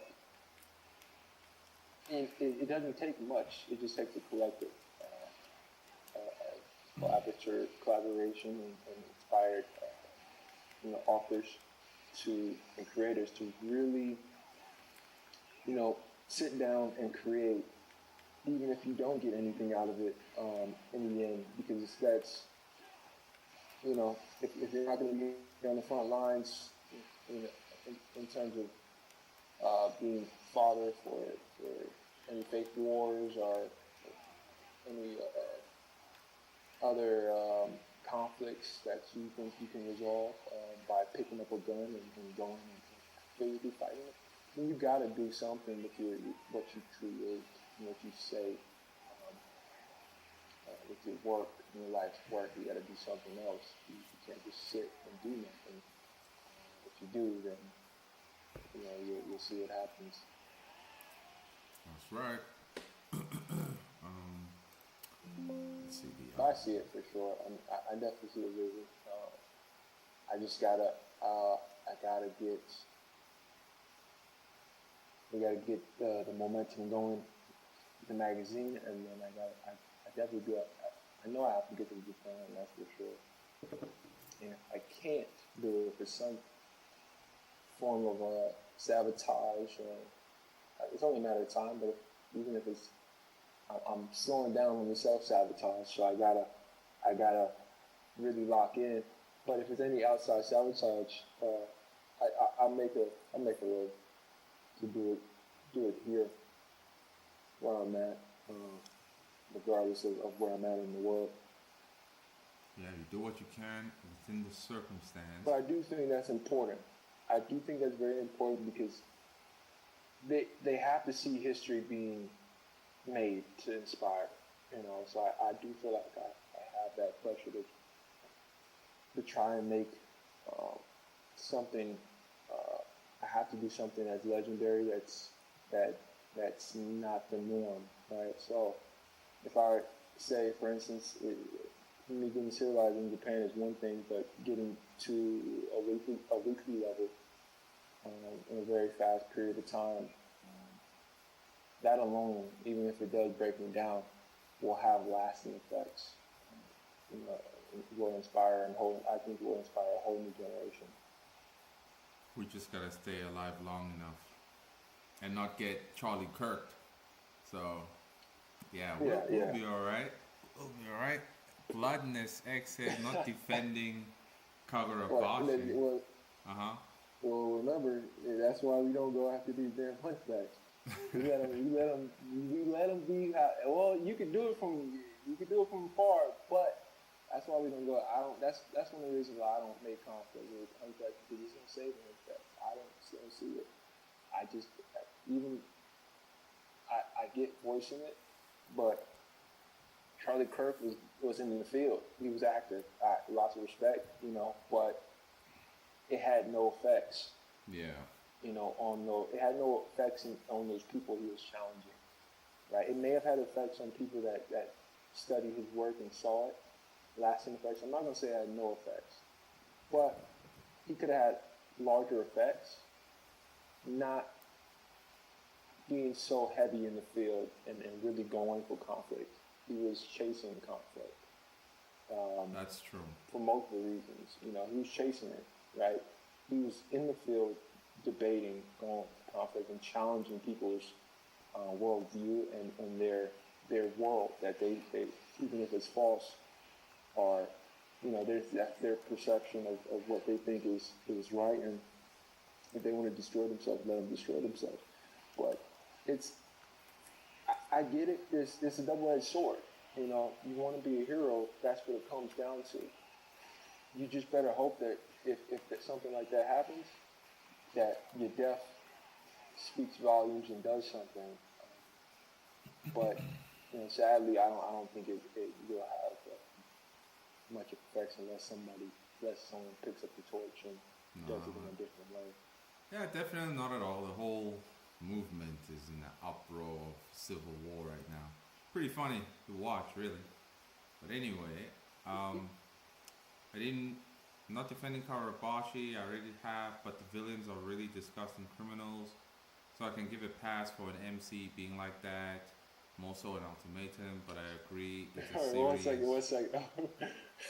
just to kind of give you a reminder, remember when we dissected the image revolution and those fucking hunchbacks attacked Jim Lee, and those were so-called fans, right?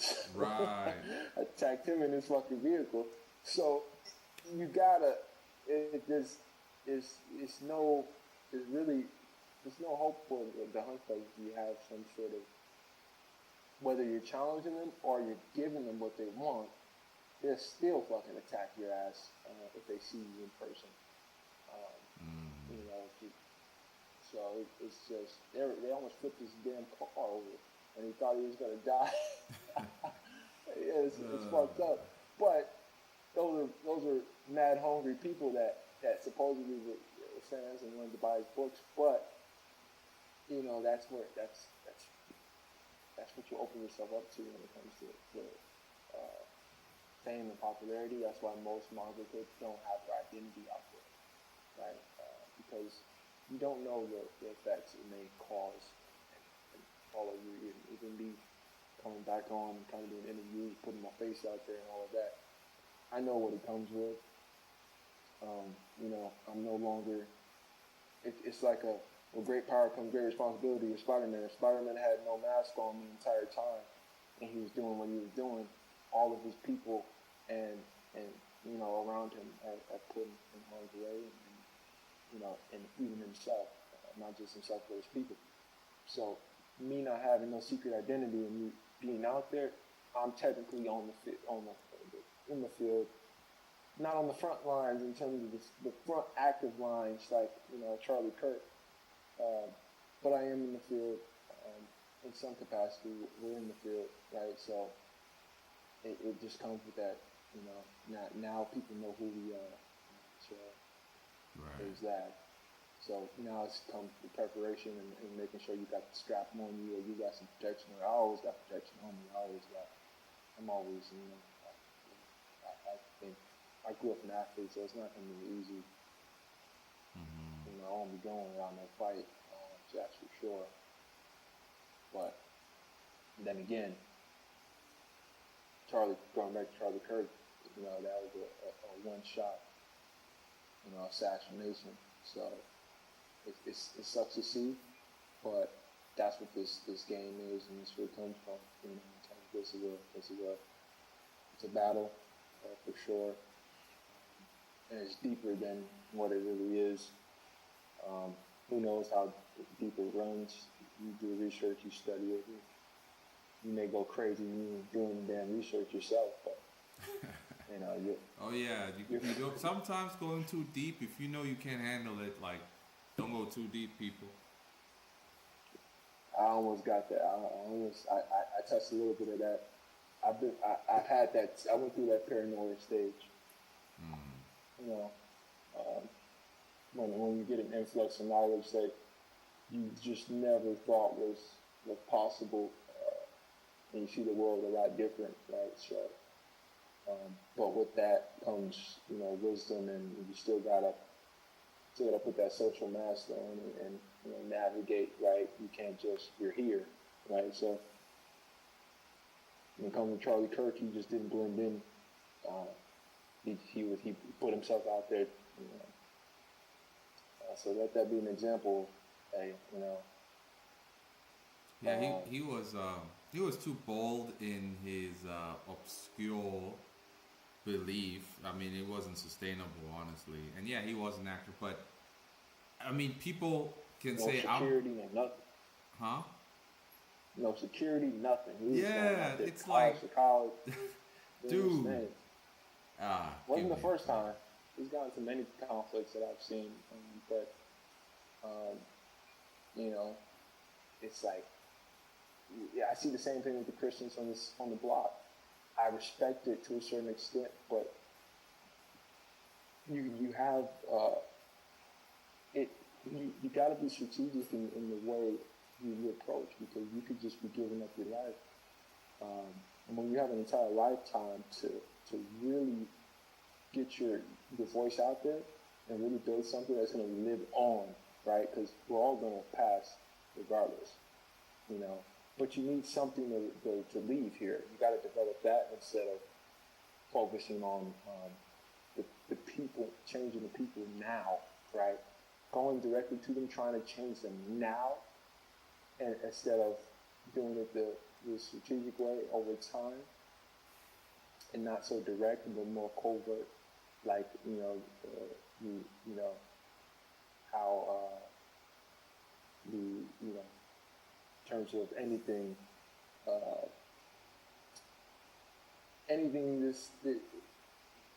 whether you want to call it secret government or secret, these secret psyops or secret, you know, counterintelligence operations and all of these different things are covert. They're not direct, and they're cold in a lot of ways. They're more psychological. They're more, you know, they have lasting effects. They're not, you know, they're not now trying to change things right then and now and expect it to really work. Yeah, they are generational, multi-generational. Ahead, right? So that's how they're thinking. Right? So when you think about people that are ahead, right? Not even to really go down this rabbit hole of secret government and all of that, because that's another thing entirely. But just the people ahead in business, you have to think ahead in terms of strategy, decades ahead, and having lasting effect. You don't just put all your money down and gamble it all, you know, every event you go to or every time you feel like you want to see change. No, you strategically plan and plan your work and work your plan, right? And think long term, lifetime, and when you're gone, what would be left over, right? So. Well, no false hope here. Those who can be like us should be like us. If you can't, stay in your lane, man. Stay in your lane. LeMay says Our Man was a manga band in the U.S. Never heard of it. Do you know Our Man? A manga what? A manga called Our Man. It was banned. It was banned? Yeah, in the U.S.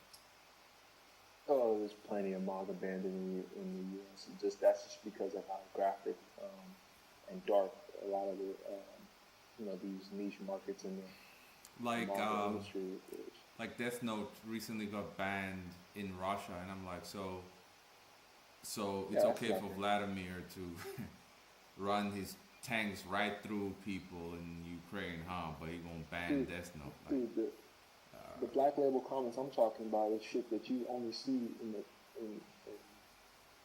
in back alley marketplaces.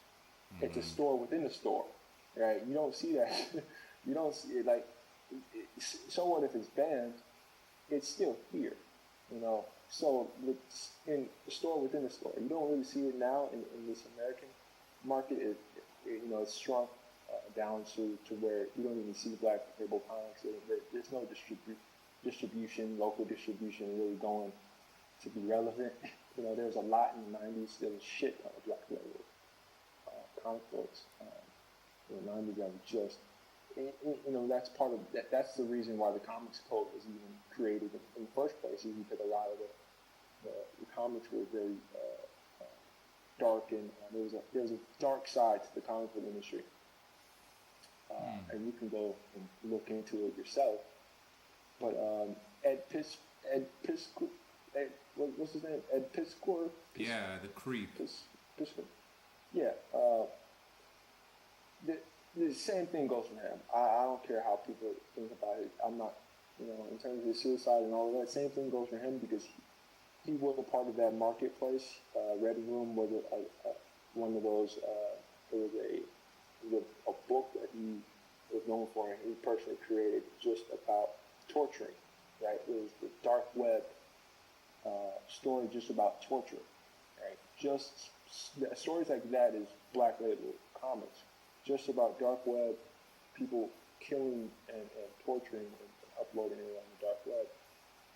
And that was, you know, the story. Very graphic. Damn.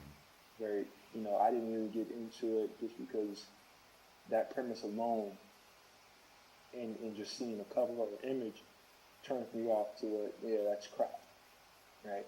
So his work, and the same thing goes for Felipe Smith and his early work as well. A lot of degenerate stuff, but not as bad as Black Label work at Pittsburgh. And a lot of that stuff was he made in his basement, and you know, and inspired him, right, in terms of the dark Black Label exclusive comics, you know, that are they're exclusive, so they're looked at as cool and heavy metal and all this other shit, but it's a lot of demonic shit. And Japanese market is the last kind of bastion of one of the largest black label kind of industries. So talking about Death Note getting banned, that's not even black label. I mean, that's just sane. You know, that's just adult stories. I knew Black that guy label was is a creep. Totally different side. I knew it. Oh well, Luck says, I initially didn't like Black Clover, but after watching and reading it and comparing it to some other works, I'm starting to see how much better it is in comparison. Aster is actually very inspiring. If it came out back in the day, it wouldn't get as criticized for being generic, and it could potentially have been as popular as the big three, but that's just my opinion so far. Haven't really caught up to the manga. Yeah, bro, catch up, because what you said there, it's unacceptable, bro. I'm sorry. Aster is a empty husk who befriends a literal demon and says just because he's a demon doesn't mean he's bad, bruh. At least in Naruto, the nine-tailed fox, they call it a demon, but in actuality, they're not demons in the traditional sense. They are like spirit animals that belong to the six paths, the sage of six paths, and they were divided in order so the 10 tails does not exist. You know, they're not demons, they're just pieces of one big whole, and they are personified through different animals. So, but Eister, he's a complete piece of trash. I'm sorry, bro. Like, unacceptable. Including his so-called best friend who magically powers up to the max because he's the so-called chosen one. He can drop dead also.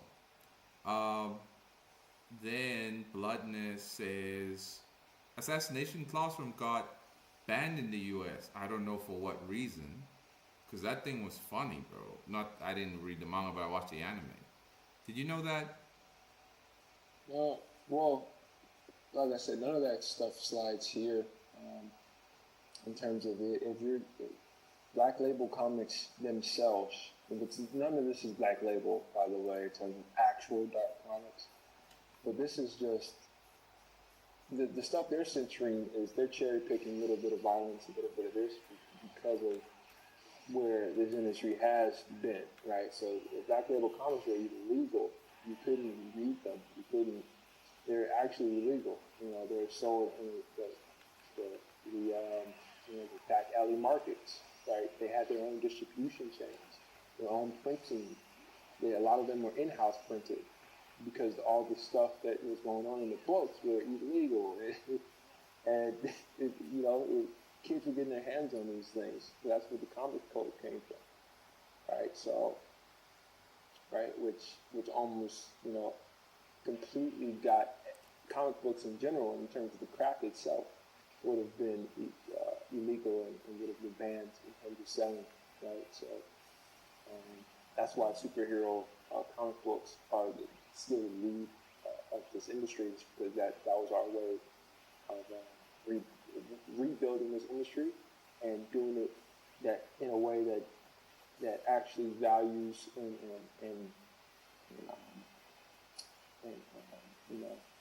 inspires, adds to the public and the readers.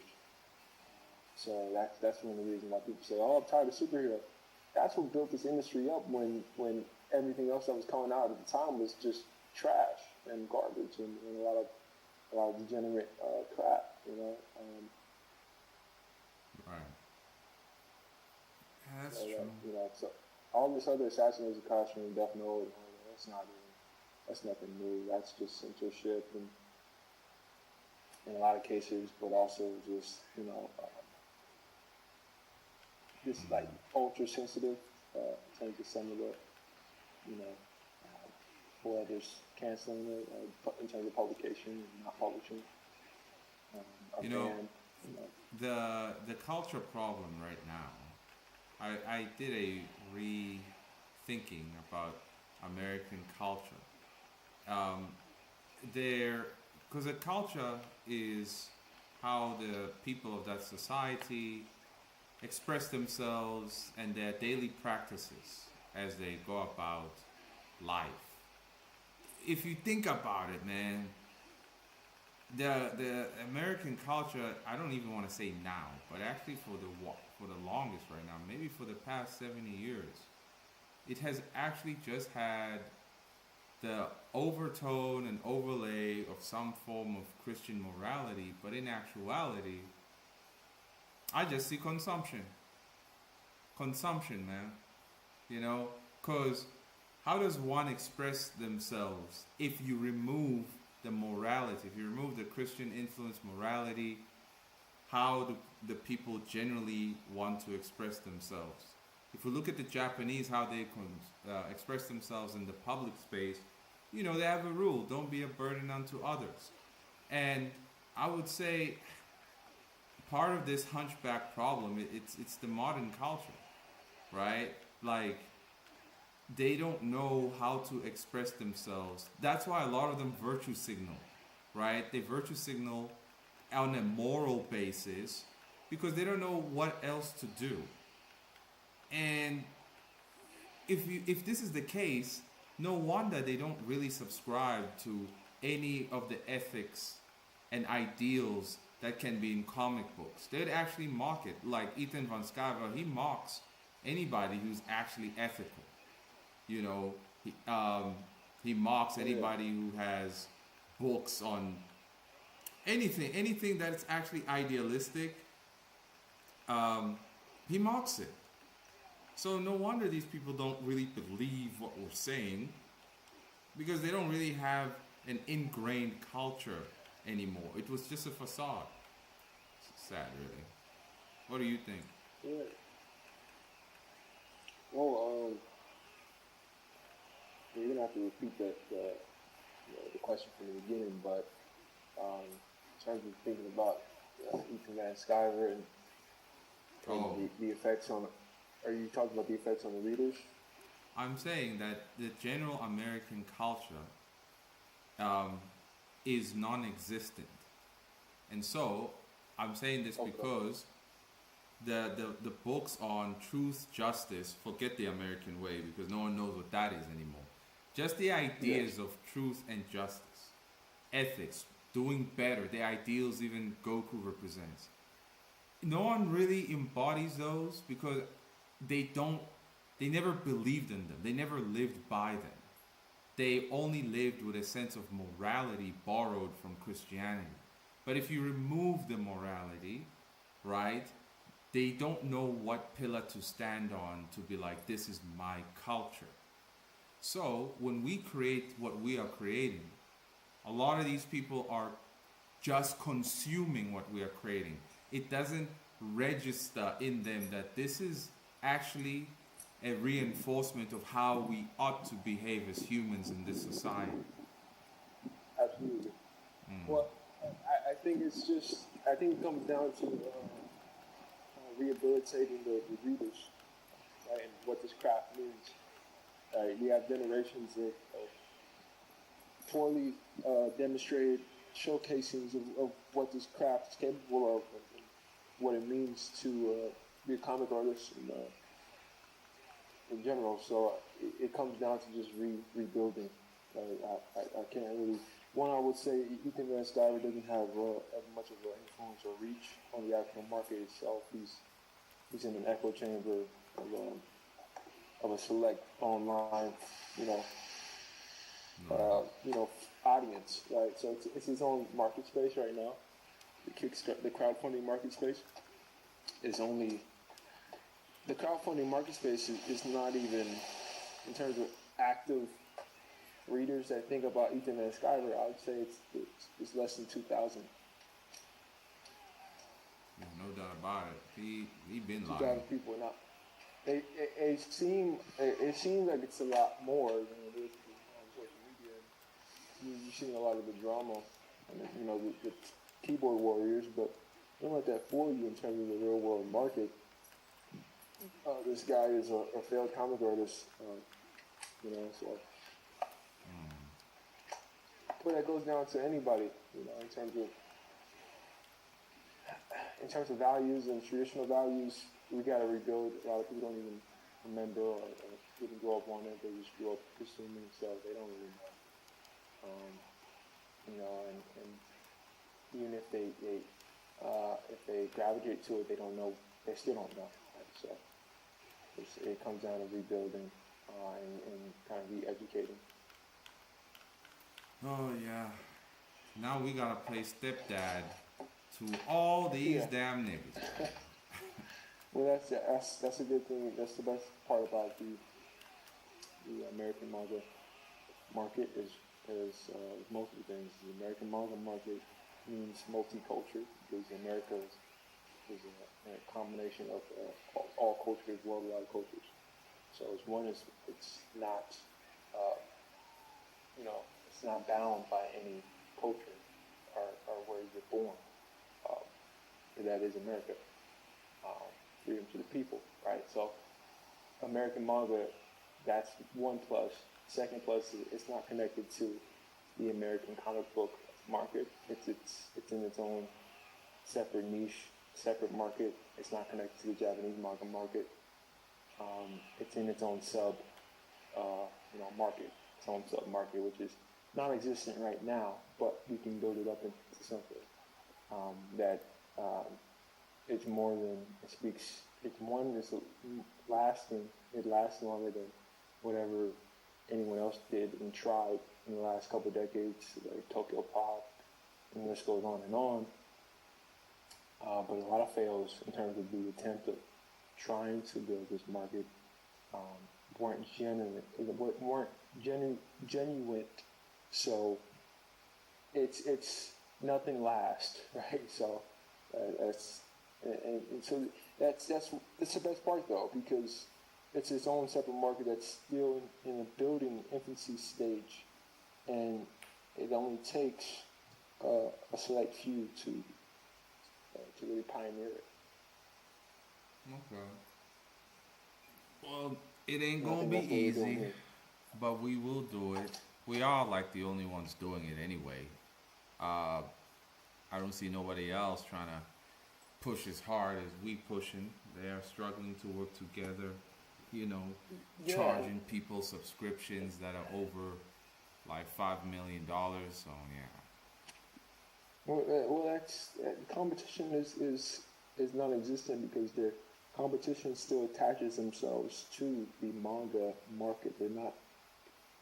They're trying to be accepted within the manga Japanese market instead of being like the French market and being, or like the European market and being a sub branch and building your own market, out of being a sub branch, not trying to be attached to it, but building your own influenced by it, right? By the main market. And so that's where you see a lot of failed attempts, right? They're just trying to, oh, this is manga but black, or this is manga but diverse, or this is manga but original English language, right? right. But they're still attaching themselves to the fact that this is manga. It's not something completely new, or you're not trying to build something new out of it, right? This is just manga. Now I still use the manga term when I formally kind of present MANAA, because MANAA is going to take time to actually take that term and make that mainstream. So I use the larger term American manga because that's just easier to understand right now. In terms of for the readers, they're not. It's too advanced for them to really understand, right? It's going to take some time to really get the term to be commercially its own thing, and that takes building this market up, right? So the same thing happened with manhwa from Korea. It became its own thing, but it's still confusing to a lot of people that don't know and aren't in that market, right? And don't know the differences between manhwa, or however you pronounce it, and manga, and manhwa, and manhua. You have to be tapped into those marketplaces, and those marketplaces, the largest one of them right now is the Korean marketplace.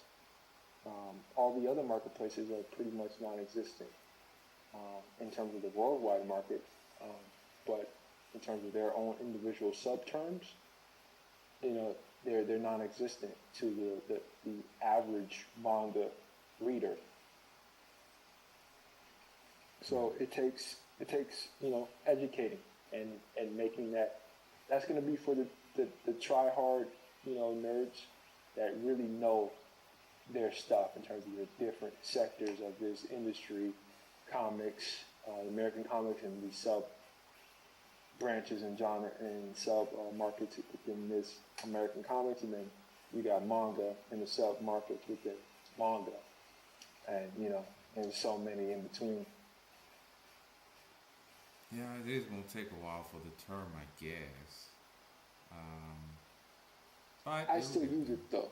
I use both, but I use it in a way that I use it as an AKA, also known as MANAA, because I'm giving it some training wheels, right? So that's my kind of analogies. I'm giving the MANAA term some training wheels, and training wheels are American manga. And then people will naturally abbreviate it themselves, and this is the abbreviated term, MANAA, the true term, right? So naturally they will start to abbreviate it. right. Yeah, that's a good idea. It's a good formula to ease them in, I suppose. Because they're going to be like, most people, they still like, what's manga? If the average comic book reader, that doesn't even know much about comics themselves, right? They're going to be like, wait, well, what's manga? Oh, I heard it's this Japanese thing. If they heard about it, oh, it's the Japanese, and they might pronounce it wrong still. And then you go into MANAA, they're like, wait, what is that? You know, Right. they don't know yet. They're not gonna.